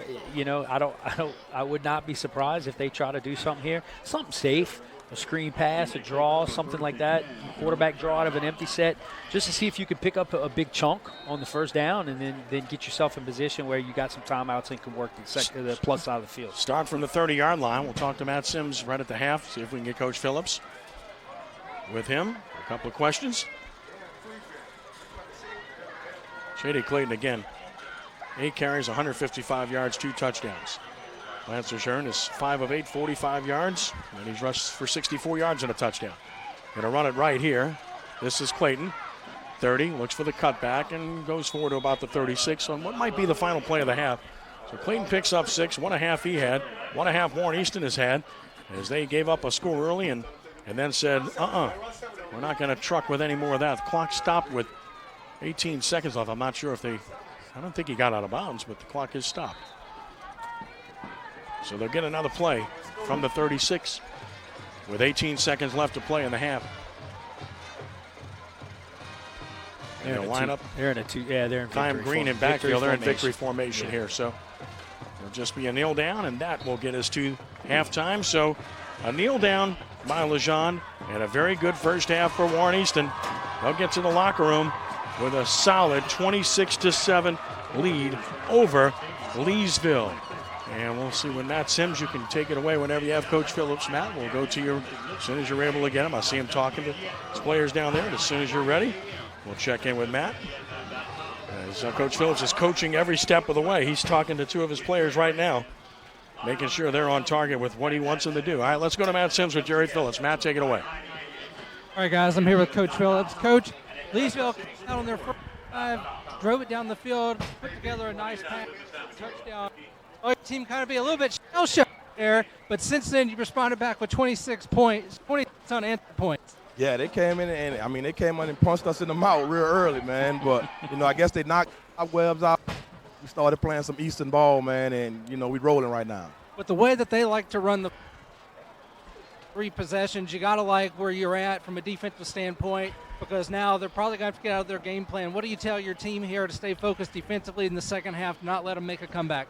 Yeah, you're right. I mean, you could tell they were sitting on the ball and they were snapping it every time with like 3 seconds or 1 second left on the play clock. So that's what they were trying to do. They're trying to hold that ball and, keep it a low-scoring game. But now they're gonna have to play a different game, and, hopefully my defense step up and can make some plays. They're going to do what they're not used to doing. They're going to have to start throwing the ball and getting out of their element. So hopefully my defense responds to it. All right, good luck. Okay. All right, thank you, sir. All right, back Matt. up to you guys. Thank you, Matt, and thanks to Coach Phillips for stopping by. Warren Easton on top, 26-7 over Leesville. We'll take a timeout. Coming back from the break, Roe Brown and Les East take over with reports from every other game in the state from CrescentCitySports.com. Stay tuned. It's 26-7. Warren Easton on top of Leesville. Back following this brief timeout on WGSO 990 AM and at CrescentCitySports.com. Hi, this is Kate Delaney from America Tonight. The show kicks on at midnight, and I'm loving the overwhelming support in New Orleans. What a group of fantastic listeners here on WGSO 990 AM. Join me every morning to catch up on what I call the buzz in your backyard and mine. You'll hear some of the most interesting people on the planet from the world of business, politics, sports, and, just intriguing people with a story to tell.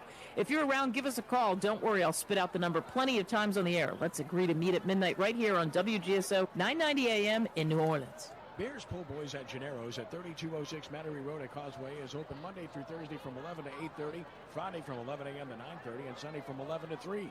Bears' signature roast beef pull boy is the best in the area. Make sure you add a cold box and homemade onion rings. Bears has a great menu of specialty burgers as big as hubcaps.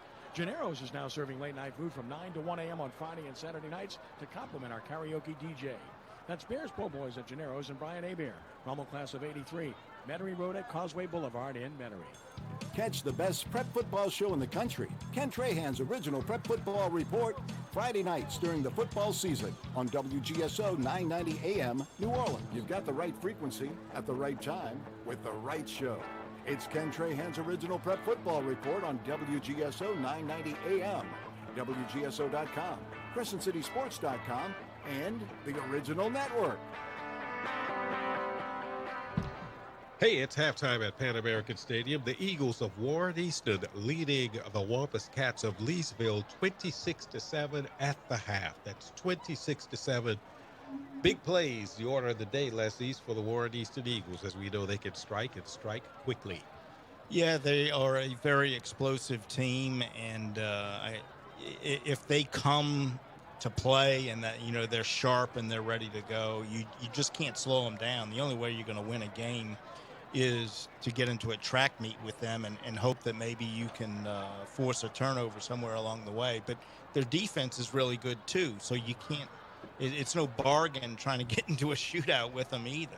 Not a good idea at all. Let's go around the state and see what's going on in other playoff games. First, let's go to Randy Pistorius, who is standing by with what's happening at the Kaplan Eunice contest. Randy. Guys, greetings from the heart of Acadiana here at Eunice High. Eunice High holds a 7-0 lead over Kaplan. We had a scoreless first quarter, did a defensive struggle on a wet, muddy field here in Eunice. But Eunice scored the only touchdown of the first half with 35 seconds to go in the half on a 2-yard touchdown run by their quarterback, Simeon Ardwan. Austin Phillips at a PAT. Where we stand right now, just getting ready to start the third quarter here in Eunice at halftime. Eunice 7, Kaplan 0.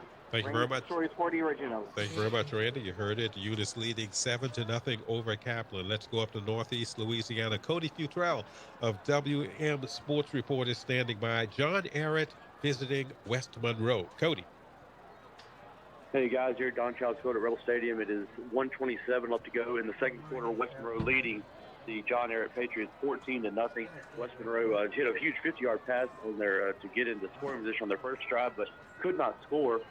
John Ehret and West Monroe kept trading punts, but eventually West Monroe was able to hit a big play as Michael Hamburg took a reverse and went 67 yards for a touchdown.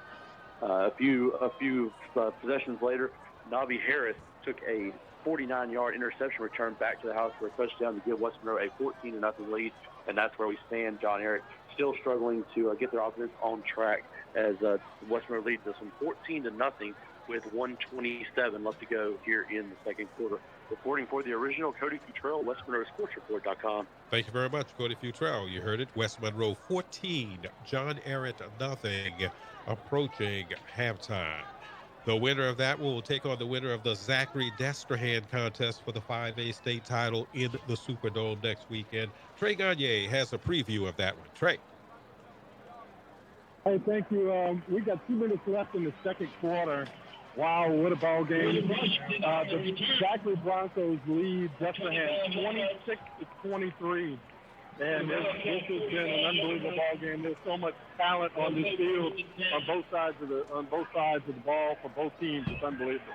Anyway, I guess one of the big stories is that we've had a little drizzle, not a whole lot of rain. So it's really allowed each team to keep their offenses and doing what they do, and that's both pass and run the ball. Neither defense has really stopped either offense, to be honest with you, but they've both done a really good job. Both quarterbacks, all the running game. It's really a good ball game over here. This is going to be a barn burner for the end. It's going to excite me. Hopefully we'll get to talk later on in the game, but what a game. It's a straight line with the original. Thank you very much. I think you said 26-23, Zachary with the lead, and that one over Destrehan. Sterlington is at Iota, number 1 seed Iota in that classification, and James Viewers is standing by. Take it away, James. Good evening, y'all. We're at halftime at Iota High School, where the 4th-seeded Sterlington Panthers lead the top-seeded Iota Bulldogs 14-6. The story here so far has been Sterlington's ability to take advantage of turnovers. The Bulldogs have turned it over 3 times, one of which came on the last play of the first half. But the previous 2 turnovers, 1 fumble and an interception, Sterlington scored both times. Iota fumbled on the first play from scrimmage. Sterlington turned that into points. Hayes Crockett kept on an option play and scored from about 20 yards out. Later in the game, after Iota cut into the lead on an 11-yard touchdown run, they actually missed the extra point that ensued. Sterlington intercepted a pass at about midfield and then put together a drive. Dallas Rhaegar scored from about 5 yards out to take a 14-6 lead. So miscues have been the story for Iota so far, and Sterlington has certainly taken advantage on a wet, sloppy field. A lot of run plays so far, not many passes. This has been James Viewers for the original. Thank you very much, James Viewers. Sterlington leading the number 1 seed in the 3A classification, Iota, 14-6. Sterlington leading Iota. Now let's go to Lamar Gafford standing by. It's Welsh at Manny in the AA class. Lamar. Well, the rain is starting to come down here, but the points also are falling as well. Once again, Manny leads Welsh 21-14. We're just about to start the second half here. Manny, 2 touchdowns by Terrence Williams. He had a 1-yard touchdown, and then the Tigers made a big defensive stop, got a turnover. Alpha Welsh, and then he scored again from 4 yards out. But Welsh was able to just get a touchdown right before the half ended when Austin Benoit found the Renzino on a 15-yard pass just to make it 21-14. So once again, it's a knockdown, drag-out fight between these 2 teams. Once again, Manny 21, Welsh 14. This is at the halftime. This is Lamar Gafford with the original. Thank you very much, Lamar Gafford. Manny 21, Welsh 14, just before the half. Now let's go to Lionel Sutton standing by at Faraday at Emmeet. Take it away, Lionel. All right, we're here at Emmeet. Emmeet is up in the second quarter. It's 24. Faraday just scored on a toss left. Now they're going to try for 2-point conversion, and Emmeet just stopped them So it is 24-6 and second quarter with 2 minutes and 40 seconds to go in the half. They really started off kind of slow, a couple of series, but they got on track, with the 74-yard toss from Amani Gilmore to Little Darian Gloria Baptiste. They scored, and then they got another 2-point conversion that made it 8-0. Then they got a snap over the head. They snapped over the head, and they got 10. Then they got the ball back again on the kickoff, turned it over, and they scored 17-0. And then they returned, they got a fumble recovery, got the ball once more, and had a short drive. They scored 24-0. And then Faraday got the ball back on a long drive with, I would say, the quarterback. For Faraday, he's really impressive. He had about 12 of the carries out of about 15 possessions. And they scored just before half, 2 minutes and 40 seconds. 24-6, they meet. Thank you very much, Orlando Sutton. 24-6, and meet leading Faraday in that 2A semifinal. Lester Smith is at the West St. John Oak Grove contest. Take it away, Lester. Yes, at the half, Oak Grove 16, West St. John 0. Oak Grove, West St. John, the preferred, and Oak Grove went 13 players, 65-yard. Cameron Holloway scoring on a 6-yard run, and PAT was good, 2 points. And then right before the half, with 7 seconds left on the clock, Brandon Sullivan hit Otis Moore for a 32-yard pass.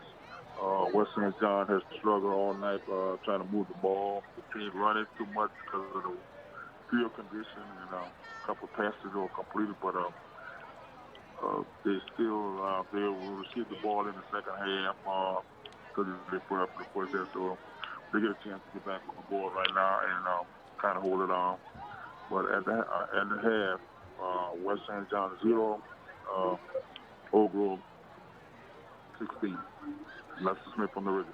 Thank you very much, Lester Smith. You heard it. Number 1, Oak Grove leading West St. John 16-0. Darrell Williams standing by at the other 4A semifinal. It's Neville versus Carr at Berman Stadium. Darrell Williams with the update. Darrell. Yes, Carr is leading Neville 13-7 at halftime. That is mostly on the strength of long passes by quarterback Leonard Kelly. Neville started the game off with an onside kick and got the ball at the Carr 49. However, pass was intercepted by Devin Bush, giving Carr first down at their own 43. Leonard Kelly completed a 55-yard pass to Aaron Anderson down to the 2, and Ronnie Jackson then scored on a 2-yard run. But Neville came right back, and quarterback Jordan Thomas threw a 42-yard touchdown pass to tight end Dylan Mitchell to tie the score up at 7-7 with 2:56 in the half. Then Kelly comes back and throws a long pass to Larry Jr., wide receiver Larry Jr., who out-jumped a Neville defensive back at the 40, shrugged off the tackle, and then sprinted the rest of the way for the touchdown. So that's what we have it. It's 13-7 at halftime. Neville is enjoying a sizable yardage gain in rushing. We have 103 yards to Carr's 3, unbelievably. Because Leonard Kelly is making up for the difference with his passing. He has completed passes of 73 and 55 and 40 yards. An 80-yarder was called back for holding. So kind of exciting here. It's halftime now. Thank you very much, Darrell Williams. Carr 13-7 over Neville at halftime. We're going to take a break right here, and when we come back, Jude Young will have scores.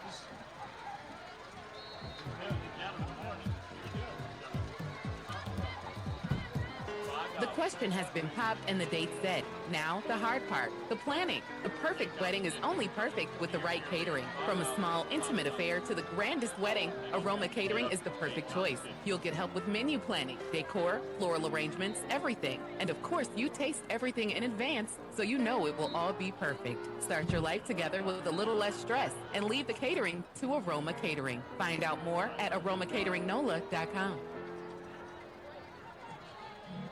Today, there's no telling where your business might take you or how quickly you'll have to react to market demands.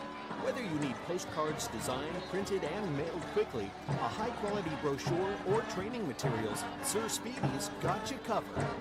Attractive and compelling signs can create a big impact with prospects and customers. Working with Sir Speedy means you work with our sign experts, who not only offer a wealth of formats and fabrication techniques, but will also integrate your signs into your overall marketing strategy. Sir Speedy gives you access to a skilled marketing team. With 40-plus years of experience, we understand the benefits of integrated marketing and can help you develop entire campaigns spanning a range of media, both offline and online.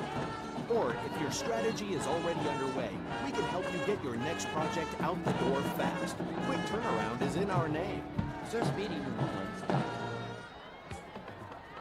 At Grace at the Green Light, we believe that everyone deserves a hot meal and the chance to go home again.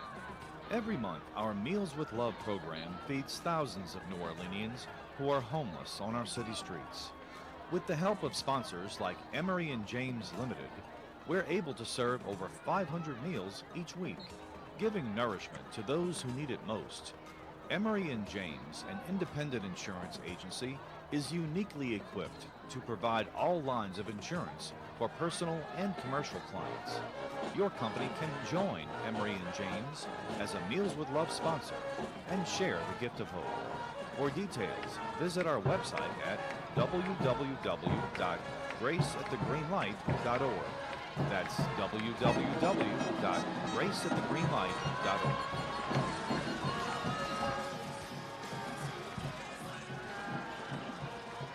When the final horn blows at the All-State Sugar Bowl, the action is just beginning as another jam-packed year of Sugar Bowl activity lies just ahead. With over 55 annual events, including all Louisiana high school state championships, the Sugar Bowl support of amateur athletics adds up to big fun and big dollars for our economy. From the Crescent City Classic to lacrosse, sailing, basketball, and more, the Sugar Bowl has something for most everyone. For more on the great things the Sugar Bowl is doing, log on to allstatesugarbowl.org. Sponsored by Allstate, Dynasty, Destination Management, and Dos Equis. Time for all of the scores. Remember where you heard them and saw them first. Ken Trahan's original Prep Football Report on WGSO 990 AM.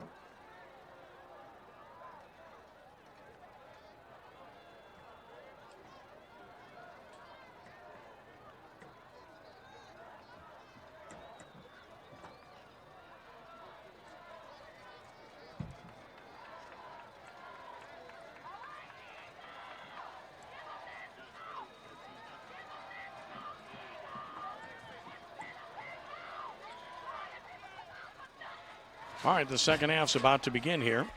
Ken Trahan, Lon Elsie, Matt Sims with you from Pan American Stadium as we get set to start the second half here. It's 26-7, Warren Easton on top of Leesville. A couple of quick stats, 8 first downs to Easton, 7 for Leesville. Rushing yards, 224 Warren Easton, 55 Leesville. Passing yards, 115 Leesville, 45 for Warren Easton. Total yards, Easton 269 to 170 for Leesville. Leesville started fast, but then it's been all Easton since, and Leesville will kick off. Boyd will handle those duties. Ward will handle those duties, I should say. And single receiver deep to receive for Warren Easton. That's Chester Kimbrough, who stands at about his 16-yard line as the second half's about to get underway here from Pan American Stadium. Glad you're with us. It's part of the original. Got all the reports in at halftime. It looks like Warren Easton's got 10 up, thinking maybe onside kick or something. And Kimbrough back deep by himself. Yep.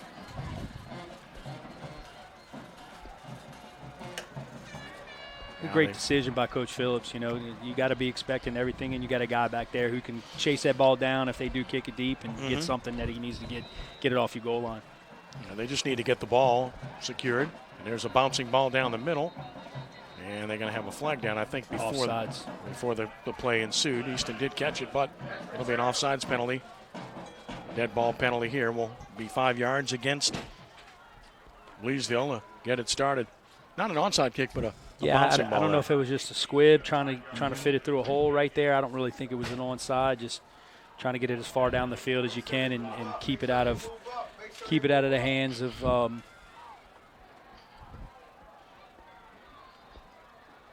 Jamal Sam, who's in the deep position. Oh, Sam's back there now. Mm-hmm.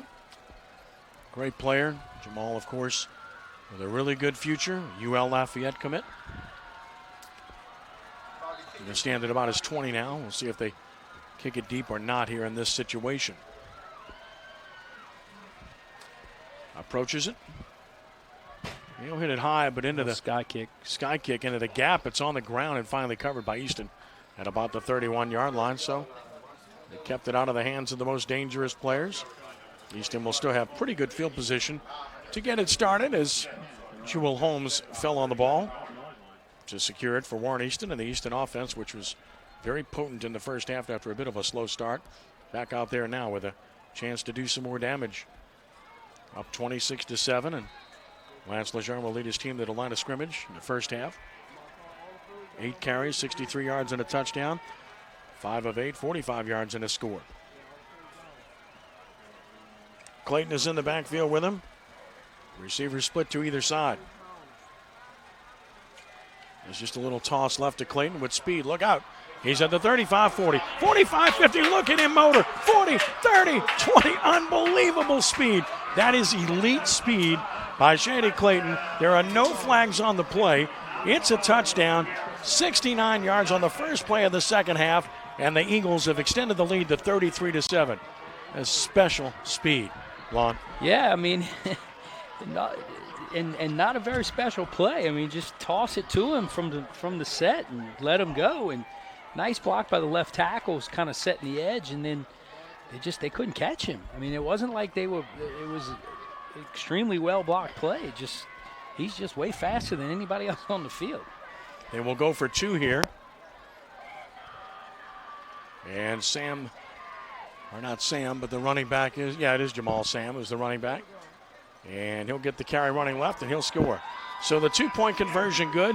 It took all of 11 seconds for Easton to extend its lead to 34-7, which was, ironically, the score they won by last week up in Shreveport at Northwood. Yeah, the way this game's going, I don't think it's going to end 34-7. Just because they are on all cylinders right now. They're on like I said earlier in the broadcast, they're on a mission. They want to get back to that Superdome this weekend and try to seal the deal and close it. It's something they haven't been able to do over the last 4 or 5 years. Took them all of one play, Lon. I mean, this is a team that has the ability to hurt you so many different ways. Yeah, and they're running the ball. I mean, so many people think the spread offense is, throw it all around the park and you throw it 60, 70 times, but that's not always the case. No. A lot of times it's spread the defense out to get your skill players in space. And that's kind of what they did right there. They just tossed it to him and said, my guy's faster than your guy, like I said, and he was. 69-yard run by Clayton, and it's now 34-7. We pick a Metro Player of the Week every week. Should we just go ahead and do it now?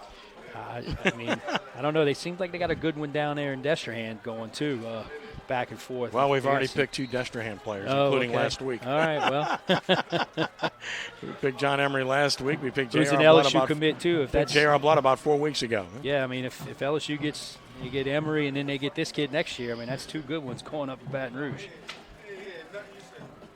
He's really good. Here's the kick, a bouncing ball through one receiver, fielded at the 11, upfield to the 15 to the 20, and tackled at about the 23 is Sawyer.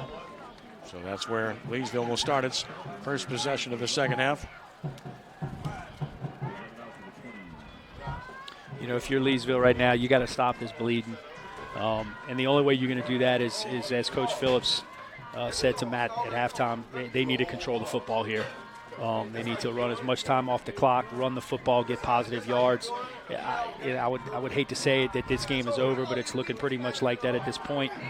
So you got to try to just do what you can to get as much as you can on every play. Power pitch running left. Galashaw's downed at about the 26-yard line, picks up about 2. You know, cars flying around on defense. I mean, they're not super big, but boy, they are fast. And every time there's a ball carrier, there's 4 or 5 guys around the football making the tackle, and that's a sign of a great defense. Swarm to the football, get everybody there. Second down. And about 7, along 7. Broken tackle, 30, and up across the 30, and right close to the first down on a good run is Galashaw. Caleb Galashaw is getting more of the carries than his brother. Yeah, good hard running right there. I mean, a real good pickup. He broke a tackle at the point of attack, and even with 3 or 4 Warren Easton guys around him, he still was able to keep it going and push the pile forward a little bit. It's real important they get this first down right here. They need a yard. They got to get it. They got to keep this drive alive. 3rd and 1 at the 32. Getting the play he wants. Mount sets him down. Going to sneak it, and he should have it. Needed a yard. It looks like he's got it. We'll wait for the official signal, but yeah, he's waving the sticks. So first down. Side. But it all started on first down right there, and that's when they've gotten in trouble. It's because they've been unsuccessful on first down. But even though it was a 3-yard gain on first down, they were able to get the first because of the positive plays each time they snapped the ball. 1-yard gain and a first down to the 33. Mount just able to get it with his keeper. Wants to throw. Going to air it out deep. Jump ball. Caught. A flag comes down across the 45 and down to the Warren Easton 40. That seems to be a play that they like to do. Just get single coverage and throw it up. They've done so to Sawyer. Flag on the play. Got to believe it's interference. Would be to the 40-yard line or thereabouts at 39. Be a 28-yard gain if it stands, and I would imagine it will. And it will. Pass interference declined, first down. Yeah, there wasn't a whole lot of contact there. I was surprised at that flag. I thought it was 2 guys going for the ball, and Sawyer, able to win that 50-50 shot.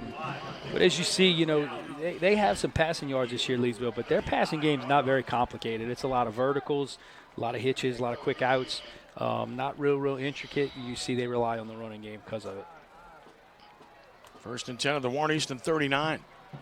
Straight up power play. Caleb Galashaw gets 1 to the 38. Tough sledding there on a straight up power run. 2nd and 9 at the 38. But I like Coach Causey's attack right here. He knows what the situation is, and again, trying to possess the football, running on first down, getting when you can get, and getting in manageable 2nd and 3rd. 2nd and 9 from the 38.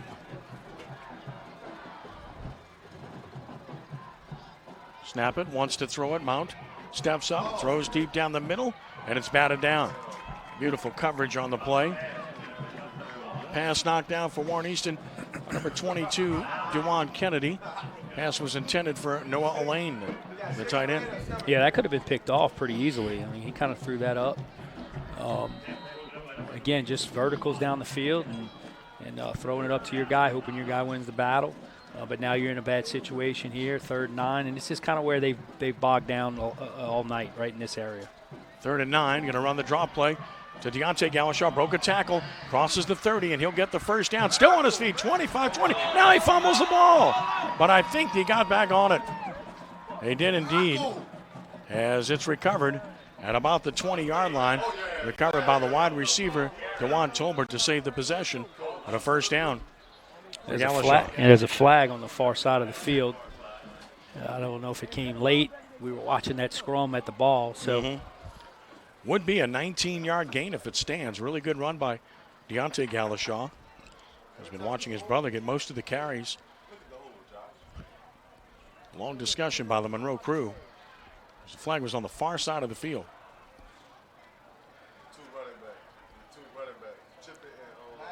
So still having this discussion and still waiting for an official signal. Here it comes. unsportsmanlike conduct on Leesville. I wonder, the way that flag came, I wonder if it was on the bench. Could have been. Because, I mean, that was way, I mean, not even close to where the play was. I mean, So it's a 19-yard run for Galashaw. It's a dead ball foul, 15-yard penalty. So he gets a first down, and then they lose 15 back. And I do like that rule. I like that it was a first down. He got it. If it's after the play is over, mark it off, but at least let them have the first down. First down now from the 34-yard line. They're going to run it left with Caleb Galashaw trying to get the corner, and he's going to get inside the 30 and tackle at about the 29-yard line, so he picks up about 5. They've run that play a few times tonight. That's the first time they've had, a nice gain on it. Great closing speed by the Carr defense. Number 33, I believe it was out there. Warren Easton defense getting it done. Caleb Galashaw got 5. 2nd and 5 of the 29. With 8:35 and counting in the third quarter. 34-7. Warren Easton on top. Snap it.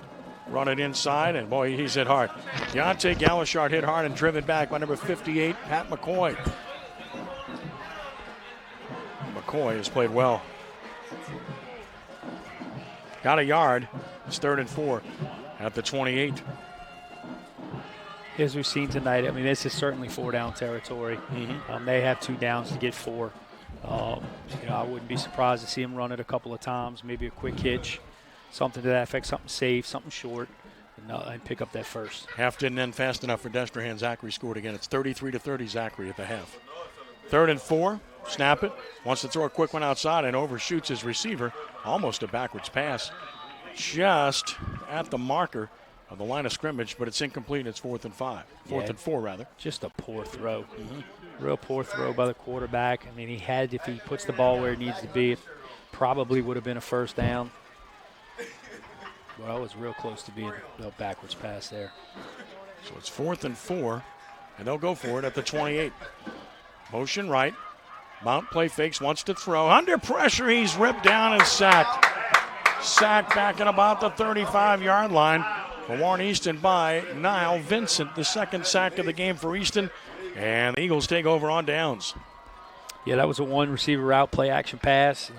Trying to bait Warren Easton and thinking that they were going to run the football on that 4th down, and just it was nicely covered downfield and just no protection, and Warren Easton ball.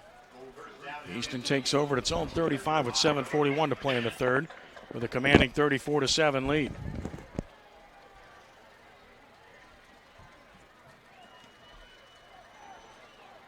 And the Eagles have basically been unstoppable as the rain starts to fall again. 1st and 10 from the 35. Pitch play to Clayton running left. Clayton got a block, 35-40. Boy, he's hit hard, but he just lowered his shoulder and drove the defender back 2 yards, and he's excited about that. He shows you he can power it, too, if he needs to. Yeah, he's a good-looking back. I'm extremely impressed with him. Coach Ogeron's going to need to make sure to hang on to this one because he looks like he's going to be a good one getting up to the next level. 6 yards. 6 foot, 190-pound junior. It's 2nd and 4 at the 41.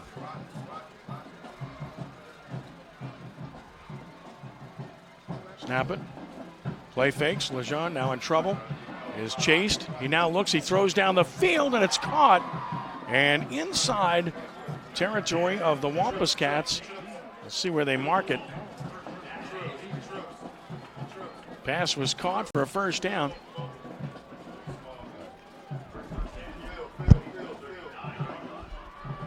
Was that Kane?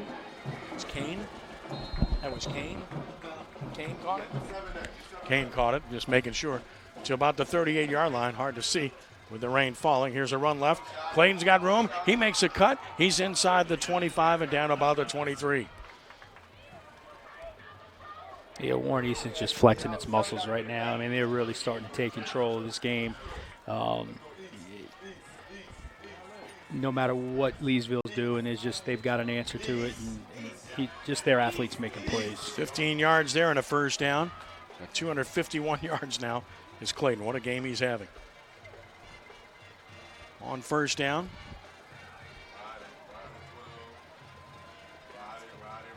Snap it. Going to run Sam right. Sam cuts in. He's at the 20, 15, 10. Sam driving down toward the goal line. He is in for a touchdown. Jamal Sam, 24 yards and a touchdown, and Warren Easton extends the lead to 40-7. Yeah, that's tough when you have a back that you can take off the field like Shad Clayton, and then put Sam in there, and you don't miss a beat. That's when you're scary on offense. And if I'm not mistaken, Sam's a UL commit on defense, isn't he? He certainly is. And they'll go for 2 here again, as they have. And they're going to run Sam right. He's hitting stop. So stop cold at 6:27 to play in the third. It's 40-7. Warren Easton on top, and they're just a runaway freight train right now, Lon. Yeah, it's just, I'll say this, though. You have to give your hats off to Coach Causey's team on the white jerseys across the way, because they're still playing hard. At this point, if you're a player at 40-7, how this game's gone, these kids they're smart, and they know that their season's about to be over. But now you're playing for pride. Now you're playing for your school. You're playing for your teammates. You're playing for your parents, your friends, and the pride that Leesville has, and they're still doing it. And kudos to them for playing as hard as they are, realizing what the situation really is. Some impressive performance by Warren Easton here tonight. No, I mean, I tell you what, we hadn't seen what's going on in that game across the river. I know it was close, but these guys look really good. These guys in the gold helmets.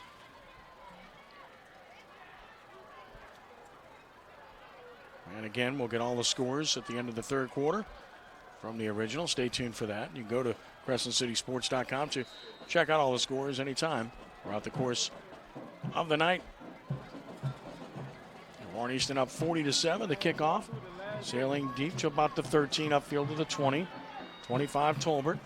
Tolbert shook one tackle, and that's it. So down at about the 27. With 6:20 to play in the third, Leesville will try its luck again.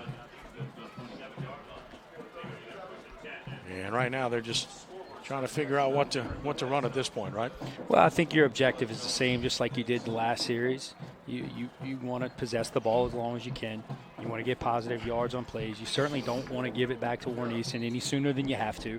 Mm-hmm. And again, you're just playing for pride. But just play football right now. Pitch play to Caleb Galashaw. Oh, is he decked? What a hit. And about the 35-yard line, just blown up by Josh Williams, the senior. Put him down as hard as you will see. Yeah, that was a physical hit right there. It looked like when he turned the corner right there and hit that hole, it looked like he had a little something, and then out of nowhere came 2 black jerseys and just, boy, he just knocked him silly. 2nd and 7 at the 30, 5:50 to play in the third. 40-7 Warren Easton. On 2nd and 7. Here's Mount wanting to throw, under pressure. Throws deep down the field, incomplete. Intended for Caleb Galashaw. Coverage was good by 22, DeJuan Kennedy. And it's 3rd and 7. Crescent City Sports Spread Football is brought to you by Gills Bar. For more than half a century, offering services and solutions and support for businesses and associations looking for happier constituents and healthier bottom lines. And headquartered on the North Shore. To learn more on how Gills Bar can help your business, visit gillsbar.com. Mount to throw on 3rd down, lobs it down the sideline. It's going to be almost intercepted, incomplete, and out of bounds. Well played by the defender, and that's the Florida commit, Chester Kimbrough, as the pass was intended for DeJuan Tolbert. It looked like Tolbert actually caught the ball. He was out of bounds, huh? Mm-hmm. He's a big kid, number 17. Well, that's what they like to do. They like to throw to their taller receivers, just throwing the go routes. Oh, yeah, that's about what they got. Yeah, I mean, that's all you've pretty much seen, either a hitch and go, or a vertical. I mean, that's about the extent of their passing game. Be punt formation for Ben Ward. Stands at about his 16 or 17. Jamal Sam is deep for Warren Easton. Just had a big play a moment ago. Snap. Kick is away. And it's going to be bouncing at the 45 and goes out of bounds at about the 41 of Warren Easton. That's where the Eagles will get it with 5:25 to play here in the third quarter. Eagles up 40-7 and in control in this one. Matt Sims is patrolling the Eagles sideline, and Matt, I guess easy does it. Just ho-hum. This is what they're used to doing, and the Eagles are doing it tonight, Matt.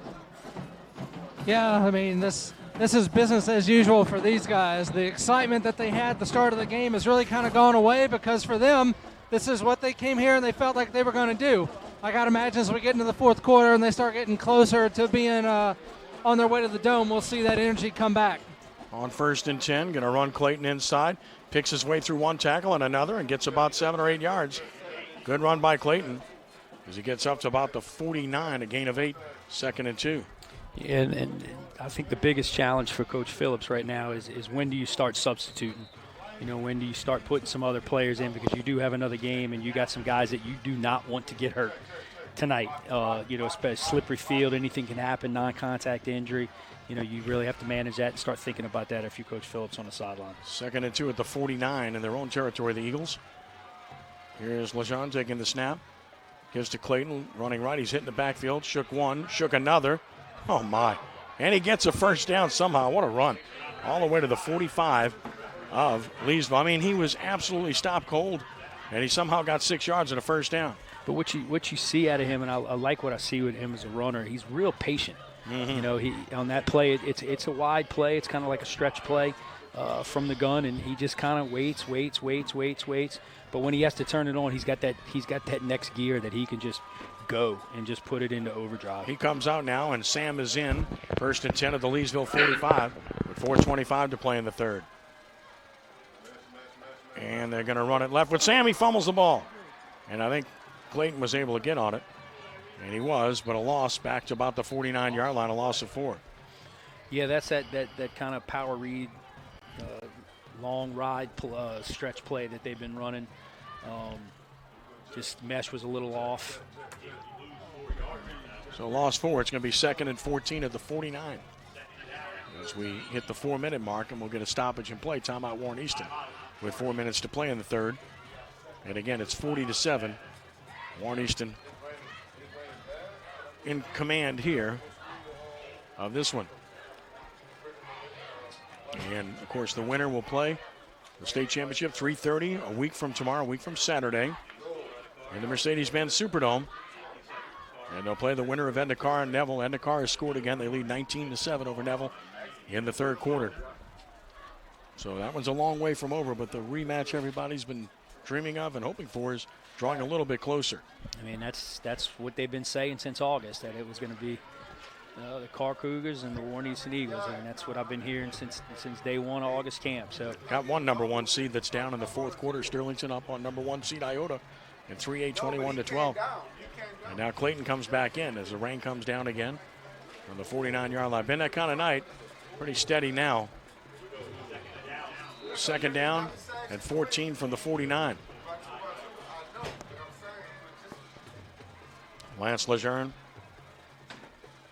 takes the snap, wants to throw it. Screen pass coming. Middle screen to Clayton, but he overthrew it. Incomplete. You know, I think too, you know, if you're Warren Easton right now, you're working on some things that you have in your playbook. Certainly, you know, not that them and Carr don't know just about everything about each other, but you certainly have some things you want to put on film, make other team prepare for it. That's kind of what you can do in a game like this. Just, you know, anything you can show that make it more difficult for the other team prepare next week will help you out. 3rd and 14 at the 49. Snap it, fake it, wants to throw it. Under pressure, rolls left. Being pursued, Lejeune now flips it forward. I believe he caught it, just a little toss forward. Nah, ball came out. No, it came out incomplete. Tried to underhand it forward to his receiver. Would have been well short of a first down. So it's going to be a rare punt for Warren Easton. I think this is the first time that they haven't scored since that first drive when they went out on downs in the red zone. Well, it's funny. They got away from Clayton there, and they ended up having a punt. Yeah. Not everything else. By the way, he's rushed for 265 yards now and 3 touchdowns. Not a bad night. Not bad. May not be finished yet. We'll see. Easton gets to work on its punt game here. Sam to punt it. Sawyer is deep. Good pass from center. Rugby-style punt is away. It's going to bounce at the 25 and is stopped right there at about the 3:40 mark So it will be Leesville ball at about the 25 with 3:40 to play in the third, and Easton in command 40-7. Remember, this is an undefeated Leesville team. They're really good, and just tells you about Warren Easton and how good they are. Yeah, and you know, they're just firing on all cylinders right now. I mean, defensively, offensively. But I think what you're really seeing the difference between the two teams is the speed. The speed that Warren Easton has is just really just a dominant feature of this team over Leesville. Run it left, a little running room for about 4 yards off the left side on a quick give there. That was Deontay Galashaw.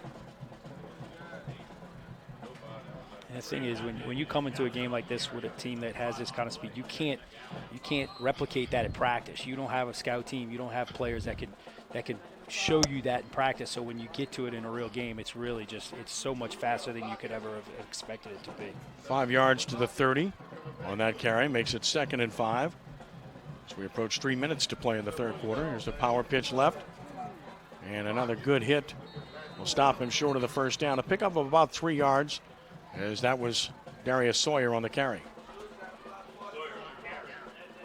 Sawyer gets 3. It's going to be 3rd and 2. So 3rd down and 2 for the Wampus Cats at their 33-yard line. Mount getting the play from the sideline.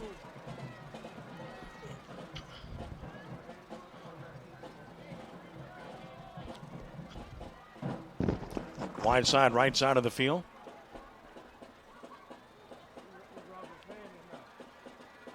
Takes the snap, runs it inside.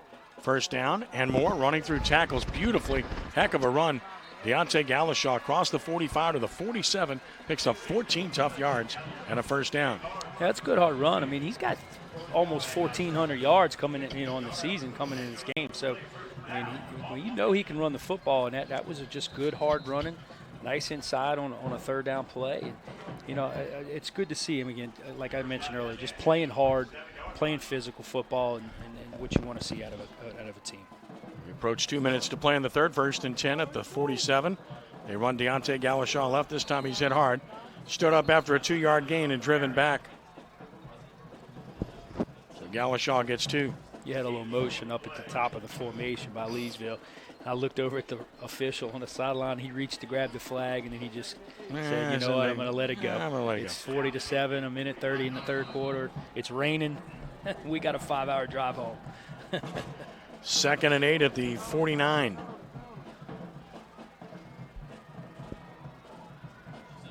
Here's Mount wanting to throw.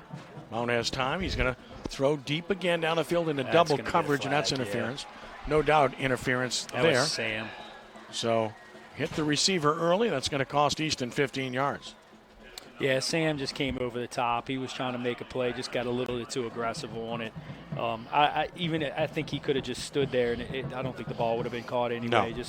Just trying to make a play. You get in this kind of game, you're trying to make that play. Get that nice highlight play on your film, and just a little over aggressive there. This will be the 4th penalty for 46 yards against Easton. Leesville has 4 penalties, 40 yards. It's been a pretty clean game. I mean, other than those couple of unsportsmanlikes we had offsetting, but I mean, as far as penalties, it's been pretty clean tonight. Agreed. 1st and 10 at the 36. Quick snap, give it to Deontay Galashaw. He's hit, and he's driven straight back. Forward progress stopped. He broke away from it, but whistle had blown as Cleveland Browder got there to make the stop for Warren Easton. Good job by Browder. Loss of 1 at 2nd and 11 at the 37. As we hit the 1-minute mark of the third quarter. Again, back to the studio at the end of the quarter for all the scores from CrescentCitySports.com with Jude Young and Emmanuel Peppa. Stay tuned. Quick throw by Mount outside. That's caught. Tolbert to the 30 and down there. So Tolbert gets 7 on the completion from Mount. DeJuan Tolbert on the catch for 7 yards. His second catch for 58 yards to the 30. It's going to be 3rd and 4. 30 seconds and counting left in the third quarter. Well, this is that spot on the field that Leesville's can't seem to get past into that red zone area. They get to around the 30, 35, and things kind of go sour for them. On 3rd and 4, there's a pitch play left.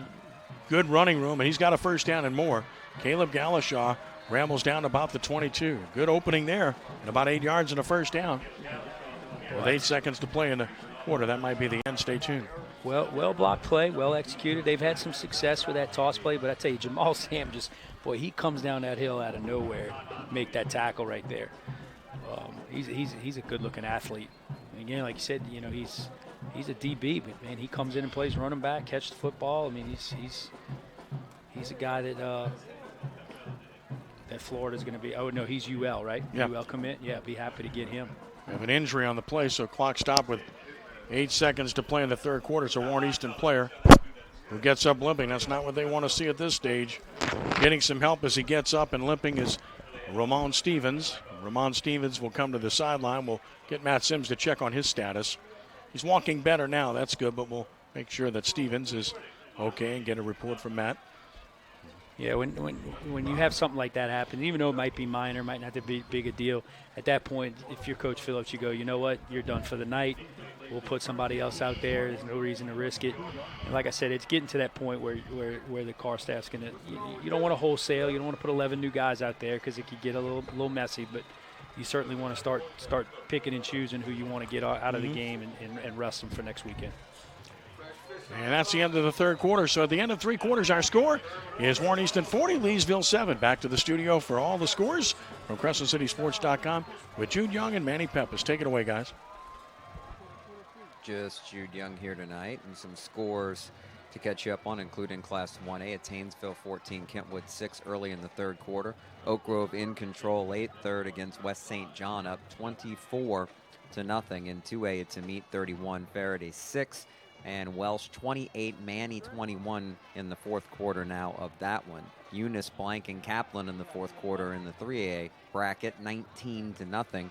The other 3A game, Sterlington up 21-12 in the fourth quarter over Iota. In the other Class 4A game tonight, Edna Carr is pulling away now in the third quarter, up 25-7 over Neville. And in Class 5 debate, still West Monroe 14, John Ehret 0.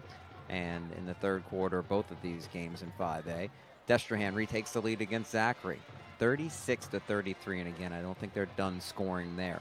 We turn it back over to Ken Trahan, where it's Warren Easton leading 40-7 over Leesville to start the fourth quarter in Class 4A. Take it away, guys. All right, thanks very much. As our guys up in the Press Box from Warren Easton are paying attention to that other 4A game, as you might imagine. And looking forward to what happens next week, in all likelihood, against a familiar opponent.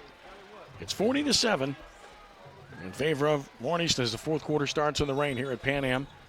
From the 22-yard line of Warren Easton, timeout taken by Warren Easton. So before they run a play in the fourth quarter, a timeout by Warren Easton in a 40-7 game. Looks like you got another player coming off injured. Well, again, they want to make sure that they keep their key guys ready to go next week. That goes without saying.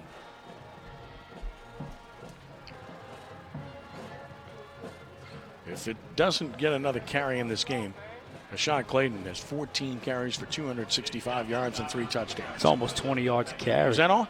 How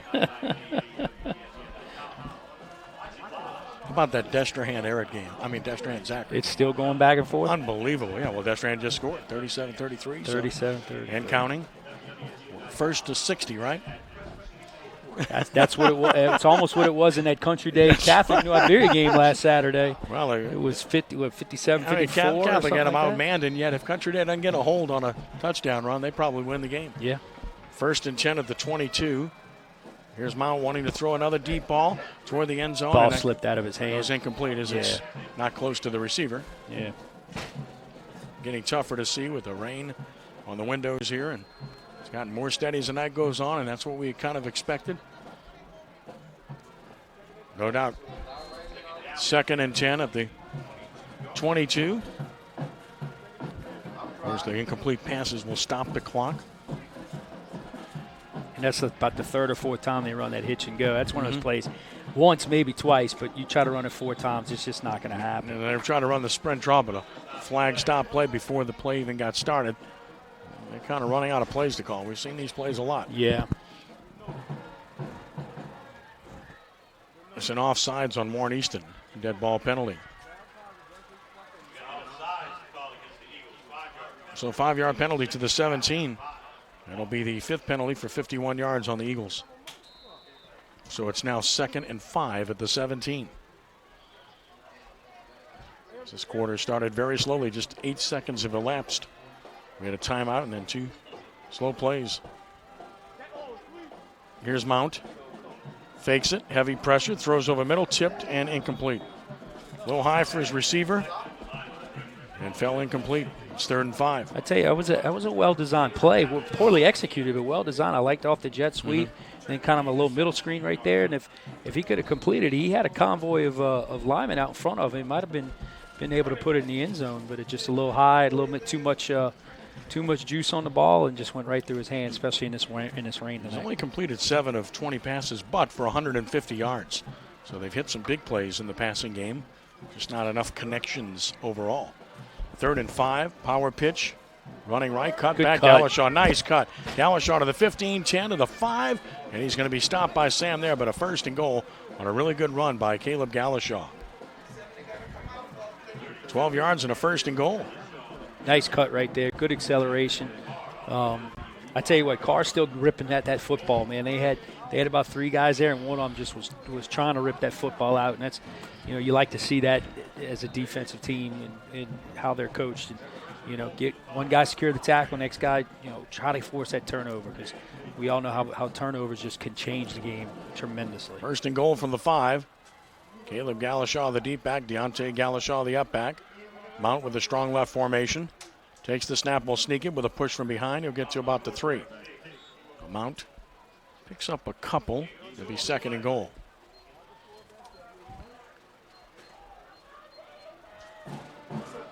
So 2nd and goal from the 3-yard line.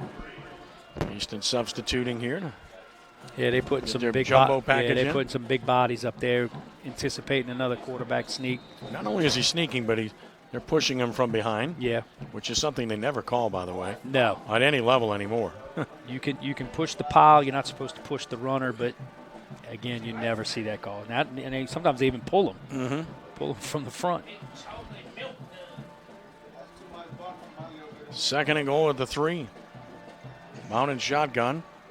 He's going to give to Deontay Galashaw running left. 2, 1, and stopped. So Deontay Galashaw looks like he gets to the 1 where it's going to be 3rd and goal. So 3rd down and goal from about the 1-yard line. Yeah, I think Leesville's going to run it 2 more times, try to get it in there. I don't see him throwing the ball right here. Well, they marked it at the 2, so they only gave him a yard. So it's 3rd and goal at the 2, a 1-yard gain. That's all they gave him. 3rd and goal at the 2. Oh, they snapped it to the motion man. Motion man takes it and he scores. Touchdown. That was a nice little well-conceived play right there. The H-back came in motion and took the snap, right? Got behind the center, took the snap, and Warren Easton was not prepared for that. It's Noah Elaine who scores, and it's now 40-13. So Noah Elaine took the snap, and he scores to make it 40-13 on a 2-yard touchdown run. And now the extra point coming from Ben Ward. Snap, spot. The kick is on the way, and it is good. So a timeout with 9:54 to play. We'll take the break. It's 40-14. Warren Easton over Leesville back in 60. This is Warren Easton football on WGSO 990 AM and at CrescentCitySports.com. I'm Ross Powell with Survival401k.com. When society collapses, food and water scarcity becomes real. Travel is restricted and people become violent and mean. Then it's too late. Many folks today only have resources to last them a few days. This doesn't have to be you. Time is urgent, and Survival 401k is here to help you prepare now. To get your retirement funds to purchase metals, prepping supplies, and the like, call today for a free 30-minute consultation by visiting Survival401k.com. Survival is your only option. Dennis Bergeron here for Bergeron Chrysler Dodge Jeep Ram and BergeronAuto.com. This month, we're all in with Ram Power Days event. Visit us on Vets near Lakeside at BergeronAuto.com and find a 2018 Ram 1500 Tradesman Quad Cab for just $23,000. Or take an easy step up in the 2018 Ram 1500 Express Quad Cab for only $29,000. Powerful deals during Ram Power Days event. Your journey starts here. Vets near Lakeside at BergeronAuto.com. 5 tradesmen and 2 expressive stock of 15 Albans 93118. Ken Trahan's original prep football report on WGSO 990 AM New Orleans. Kind of believe an onside kick is coming. It's 40-14. Warren Easton with 9:54 to play. In the rain here at Pan Am. Rain's gotten heavy. There's your onside kick, and it's bobbled but recovered. So bobbled but recovered by Warren Easton. Well, Leesville had a shot at it. Popped out initially, but able to fall on it was Kane. So Casey Kane recovers. Warren Easton will have it at their own 47. With 9:53 to play in the game.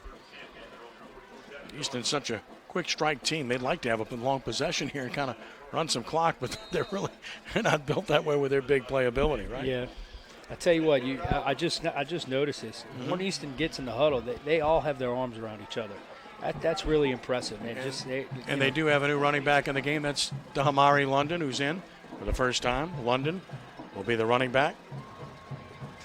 47, and he'll get the call inside. Sprints forward for 4, maybe 5 yards. Good hard run by Dahamari London. Yeah, you want your 4-minute offense rolling right here.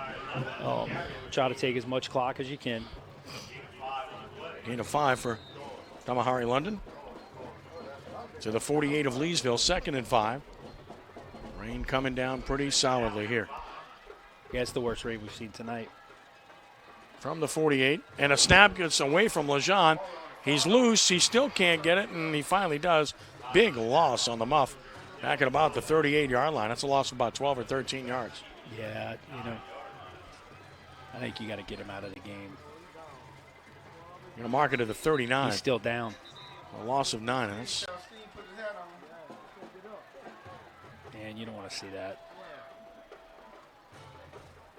Boy, oh boy. And again, just, freak play. Ball on the ground, he's trying to go get it, and just the other team going after it and takes, not a cheap shot or anything. No, just ball, I'm just watching it. The ball got away from him. He got hit on the shoulder hard. Yeah. Hit on the shoulder hard, and nothing illegal about it. No. Boy, this is really a somber situation here. As Lance Lejeune, the fine quarterback, is down injured with 9:07 left to play in the game, and everything is silenced here. Yeah, he's up now. Stephen Banford would likely check in for him. Yeah, but I don't like the way he's looking. No, he's holding that left arm. Not at all. He's got that left arm kind of down by us. Well, I don't know if it's the arm or if it's something else. Something else we're not going to talk about on the air. Which we'll get Matt to check on that. We will check in with Matt to see what we can find out about this. He is walking around. That's the good news, and we sure hope that it's nothing serious. With 9:03 to play at this point, Easton just wants to get out of here tonight, right? Yeah, I would be shocked if we saw him back on the field. 40-14, less than 9. 8:50 and counting, 3rd and 21. Banford now, the quarterback, keeps it. Running right. He's at the 40, 45, 50. Nice run for Banford. He looks like he's got the first down. How about that? Stephen Banford comes in. He takes a snap, and he runs wild for a first down all the way to about the Leesville 41. Lejeune tried to run back in the game, and they grabbed him and pulled him back to the sideline. 21 yards and a first down for Banford. The Carr staff went up here in the box, went crazy when that young quarterback made that run right there. It's good for him. Good experience for him, and you might need him. You never know on this weekend. He's played some. He's played some this year, including in the playoffs. Of course, they've been ahead quite a bit. First down, run it inside with London. London runs hard. London gets to about the 37, picks up about 4. Keeps the clock running, which is what they want here in the rain with 8:08 to play and counting. Yeah, I wouldn't be surprised if the refs kind of get a little liberal with the clock here and, let it run, start it a little early, start the play clock quick. And, it's getting kind of ugly out there, and you don't want to see anybody get hurt. You don't want to see it start getting real sloppy, balls all over the place. It's just let everybody get on their way and start making plans for next week. Yeah, it's coming down. 2nd and 6 at the 37.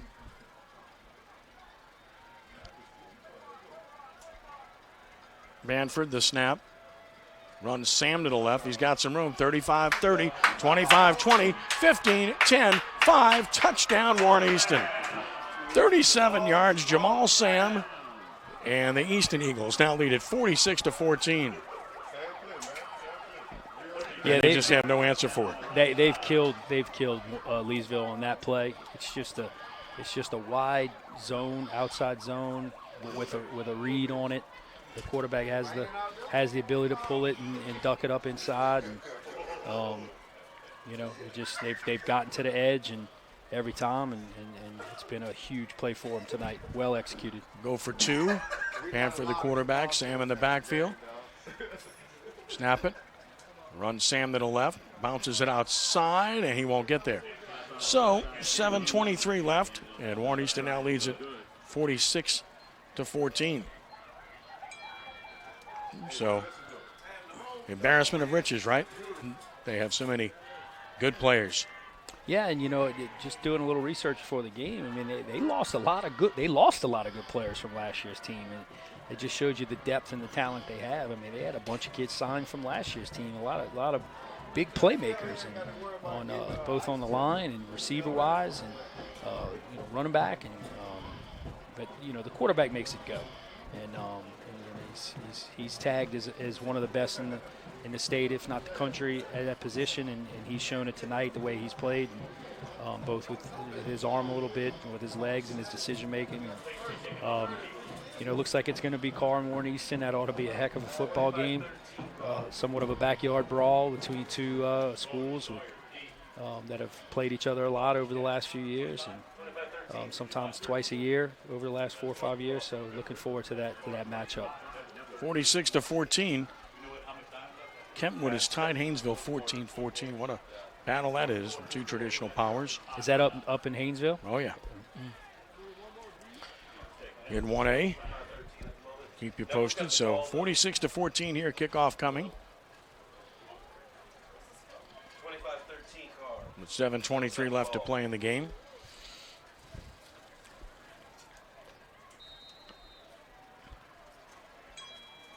Boy, Eric's hanging in there. Eunice has advanced to the championship game. Eunice beat Kaplan 19-0.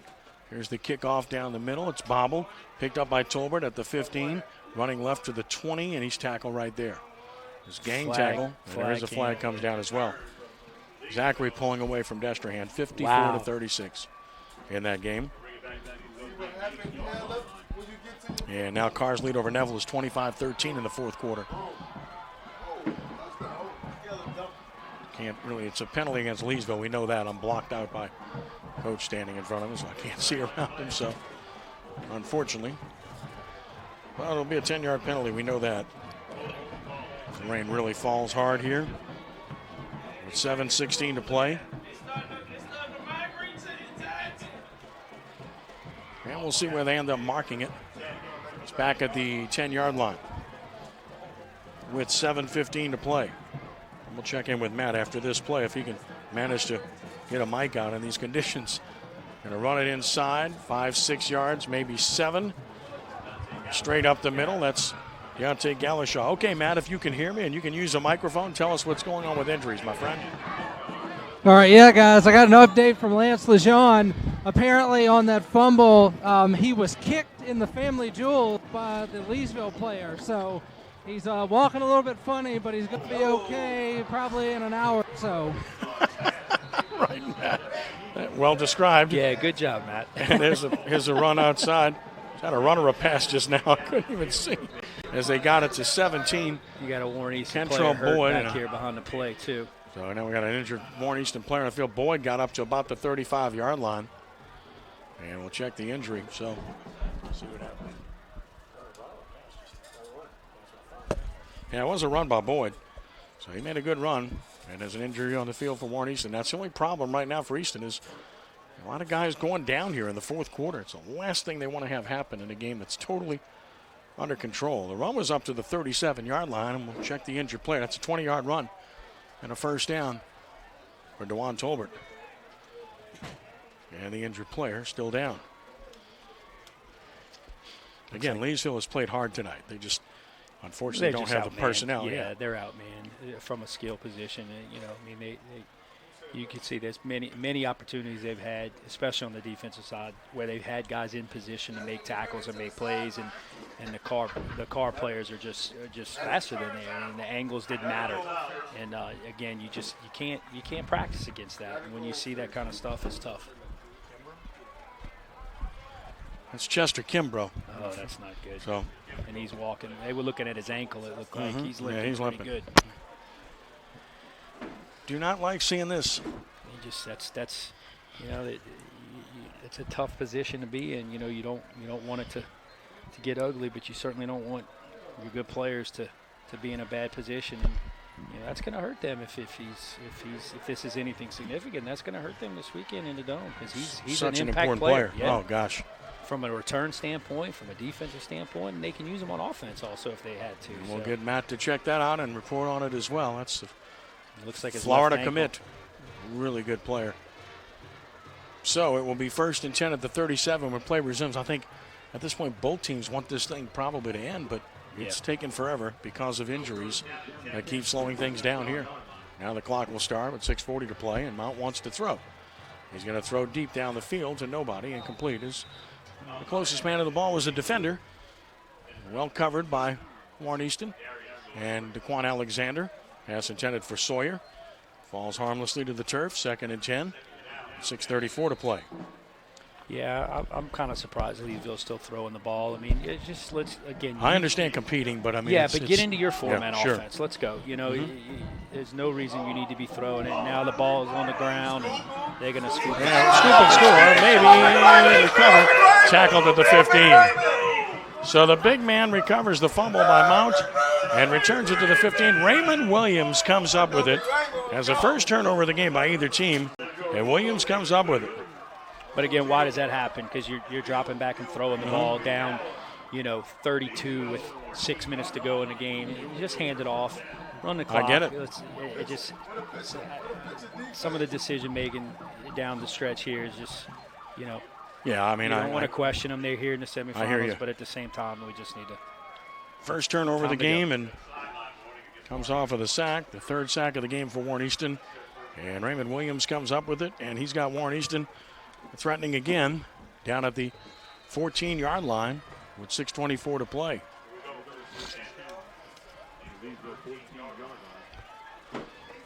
On first down, another new running back in the game for Warren Easton. And he'll get the call and gets a yard. And that's all. That's 36 to Kunta Mason, the sophomore who got the carry. Boy, it's really coming down. It's coming down hard now. Yeah. And Matt, if it's getting too much, get on up here, man. Seriously. I mean, it's getting hard to see anything. Lost a yard, actually, 2nd and 11 at the 15.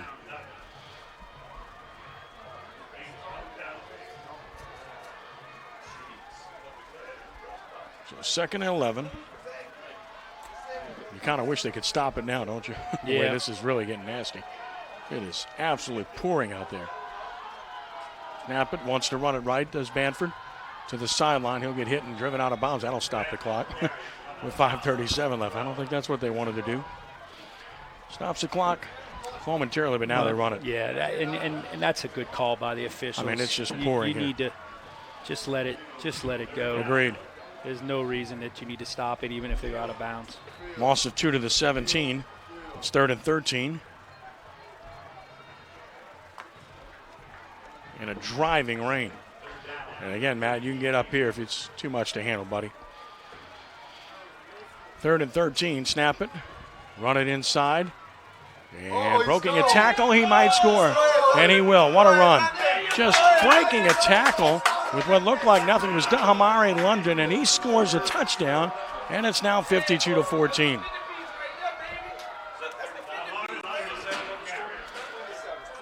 I mean, they're trying to run the clock out. I mean, they just ran the ball up the middle. Yeah. But he just broke a tackle and scored.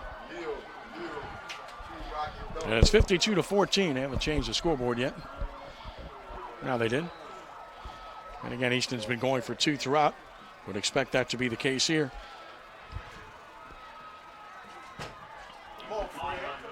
Clock stopped now. 4:36 left after the touchdown. Snap it. Rolling right. Looking. Throwing. Caught it. Three-point conversion is good.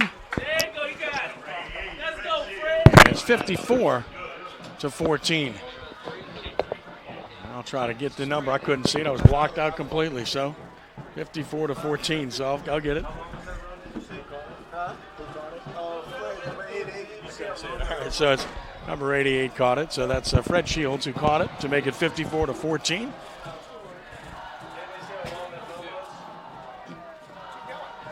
Good to see him get in the act there. It's 54-14 with 4:36 to play.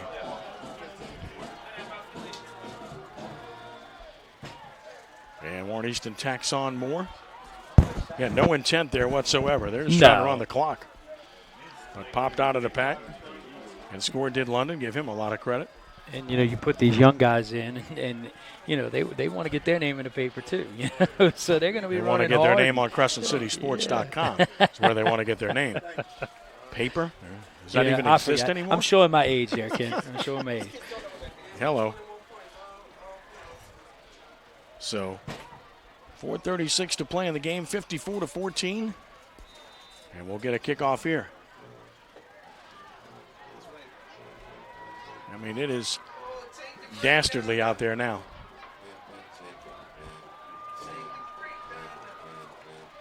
There's the kickoff, sailing down the middle. Fielded at the 13, up to the 20. Tiptoeing to the 25, to the 30. Good run by Tolbert outside of the 35. Cuts back and down at about the 39. Good return. With 4:26 to play.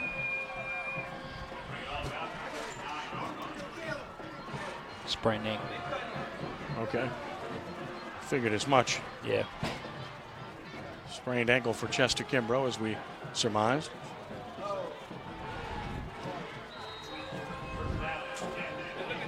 .426 to play. 54-14. Warren Easton. And it will be Leesville ball at their own 39. Draw. On the draw with Galashaw. Broke a tackle. Deontay Galashaw fights forward to the 45.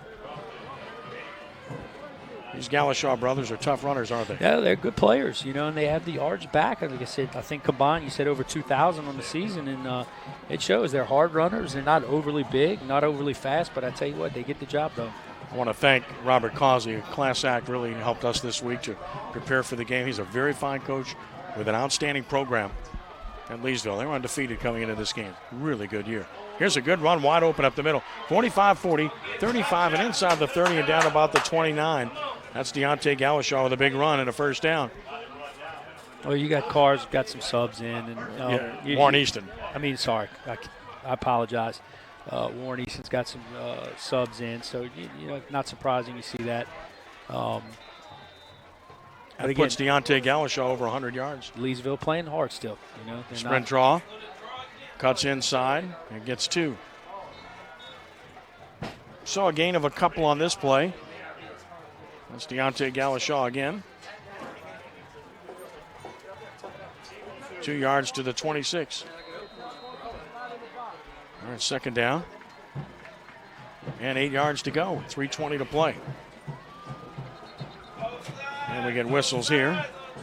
Yeah, Sawyer just took off. He was out here at receiver, and he just took off, and nobody else was moving but him. So kind of got interested in moving, didn't he? 5 yards on Leesville. So I'll put it back to the 31. That's their 6th penalty of the game for 55 yards. Easton has 5 for 51. Here's a quick draw outside by Mount to Tolbert, incomplete off his hands. With 3:07 left, stops the clock. So they're not running the clock here. Yeah. And looked like they were running it a little bit earlier, but they decided to stop doing so for whatever reason. So now it's third down. And 13 yards to go. Back to pass. Mount. He's going to throw it. Jump ball coming. And it is caught, I believe, inside the 5. He caught it. And that's Tolbert. And a first and goal to the 3. Gain of 28.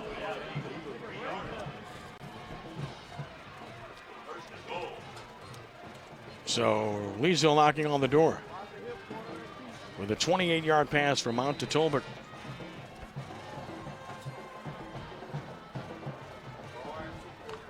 at the 3-yard line. First and goal with 2:50 to play. They snap it inside, direct snap, and I think he's in. Flag it is on a the touchdown. play. There is a flag on the play. It was a lane, the same play they ran earlier, but there is a flag down. Illegal motion against Leesville will negate it. Same play they ran earlier, direct snap to the H-back. But again, an illegal motion will negate this. So first and goal at the 8 now. They'll mark it back 5 yards, 7 penalties, and 60 yards on Leesville. So first and goal from the 8-yard line now.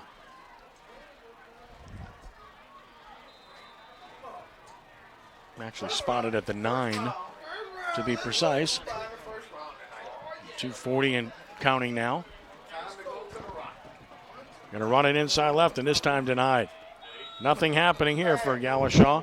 Deontay Galashaw tackled as he got hit before he got going there. See where they mark it here. Going to put the ball down at the 9, no gain. Second and goal. 2:10 to play. From the 9-yard line. Quick snap. Fake it. Mount rolls. Mount throws. Incomplete. 2 receivers in the same area, but he was under duress trying to get that one off. Yeah. And was unable to get it to where he wanted to. Defensive end for Warren Easton stayed home real nice right there. It was a little naked bootleg. They hadn't shown that all night. It's the first time you've seen that, but very well disciplined out there on the edge and just know where to throw the football. Stops the clock with 2 minutes left. Third and goal from the 9. Mount, the snap, wants to throw it up. Corner of the end zone, and it's caught for a touchdown.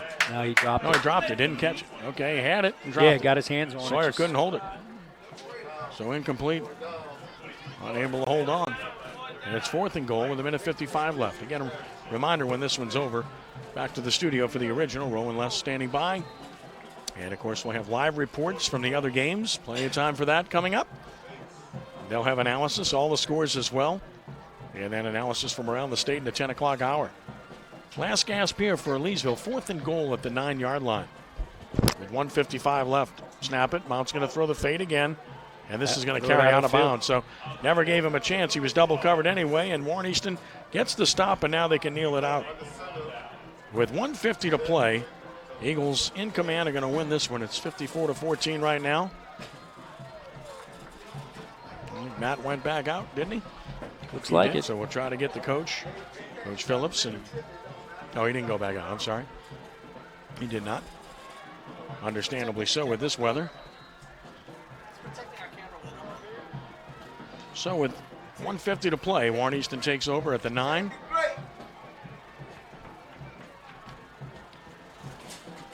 And they'll just run this clock out now. Don't have to really run the ball. They can take a knee. I don't think. I don't think that Leesville will stop the clock, even though they got 3 timeouts left. Why would you? And there's the knee. Smart move. They'll have to do that a couple more times. Why is the clock not running? Took a knee and they stopped the clock. I'm not sure why. It's going now. Now they started it. Stopped it for a moment. They're having fun up here. Yeah, you can imagine why. Yeah, they're Warren Easton coaches. It's the colors that with the black jerseys is kind of getting me. On second down, have to take a knee twice more.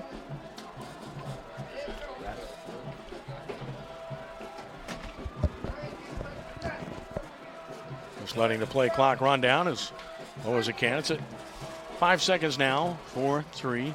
Vanford will take the snap with 1 on the play clock. Takes a knee. We'll do that once more.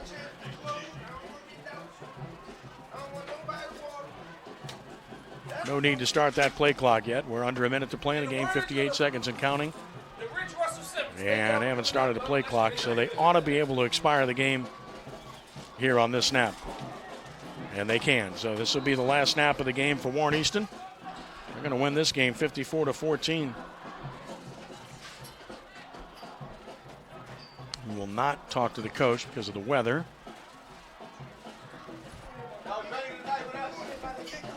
Some performance here tonight by Warren Easton. Yeah, they came to play, and they got what they wanted. There's the snap, and that's going to end this one. So the Warren Easton Eagles celebrate as well they should, as they have dominated tonight, pounding the 6th seed Leesville, handing them their first loss, 54-14, the final score, as Warren Easton is heading back to the Superdome for the first time since 2014. Boy, do they earn it here tonight. Just a superb performance by a superb football team. No doubt about it. Great job by the Eagles here tonight. And they start to celebrate. Leesville waiting to shake hands. Can't contain that emotion, and nor should you in this situation. No, you shouldn't. I mean, that's what you're playing for, and they've had a tough stretch over the last few years. The Warren Easton Eagles just being here at that opportunity to get to the Dome and have fallen short, and so when you're that frustrated over the last several years that you don't get there, and you get there, it's really a good feeling. Never got to the Dome myself, but made it to the semi several times and lost, and it's just that's tough. So when you do, and you've always seen the emotion from the other team that does win it, and it's special. It's a special thing when you get to the Dome, and you know that you got a shot. Oh, what a performance here tonight as they win it going away 54-14. Special performance here tonight by Ashad Shetty Clayton, who was just marvelous. 14 carries, 265 yards, and 3 touchdowns. Unquestionably your player of the game, right? Yeah, absolutely. He was special tonight. You hope Kimbrough is okay after that injury late in the game. You hope he's good for next week.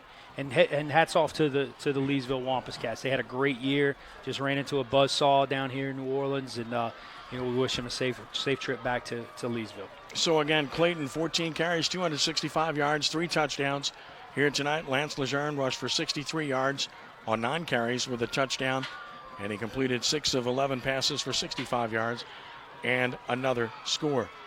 Deontay Galashaw rushed for 108 yards for the Leesville Wampus Cats here tonight, and that was their highlight. Jacob Mount passed for 178 yards, but not enough, as it was a victory here tonight for Warren Easton by the score of 54-14. Some final thoughts on what you saw here tonight, Lon? I think that Carr score is holding, if I'm not mistaken. So it's going to be a wild one in the Dome this weekend for the 4A state championship. Carr's got his hands full with this Warren Easton team. They're real good. They're playing well, and they got a lot of confidence. So excited about that one. It was a good ball game. Well, Carneville's still going on. It's not done yet. Not done yet. 54-14 right now. 25-13 in the fourth quarter. Yeah. Carr on top. But Lon, I want to thank you. Great job tonight as always. Enjoyed having you. I appreciate it, Ken. Want to thank Matt Sims for a job well done here tonight. And also want to thank the Merritts, Chip and Matt, for a job well done.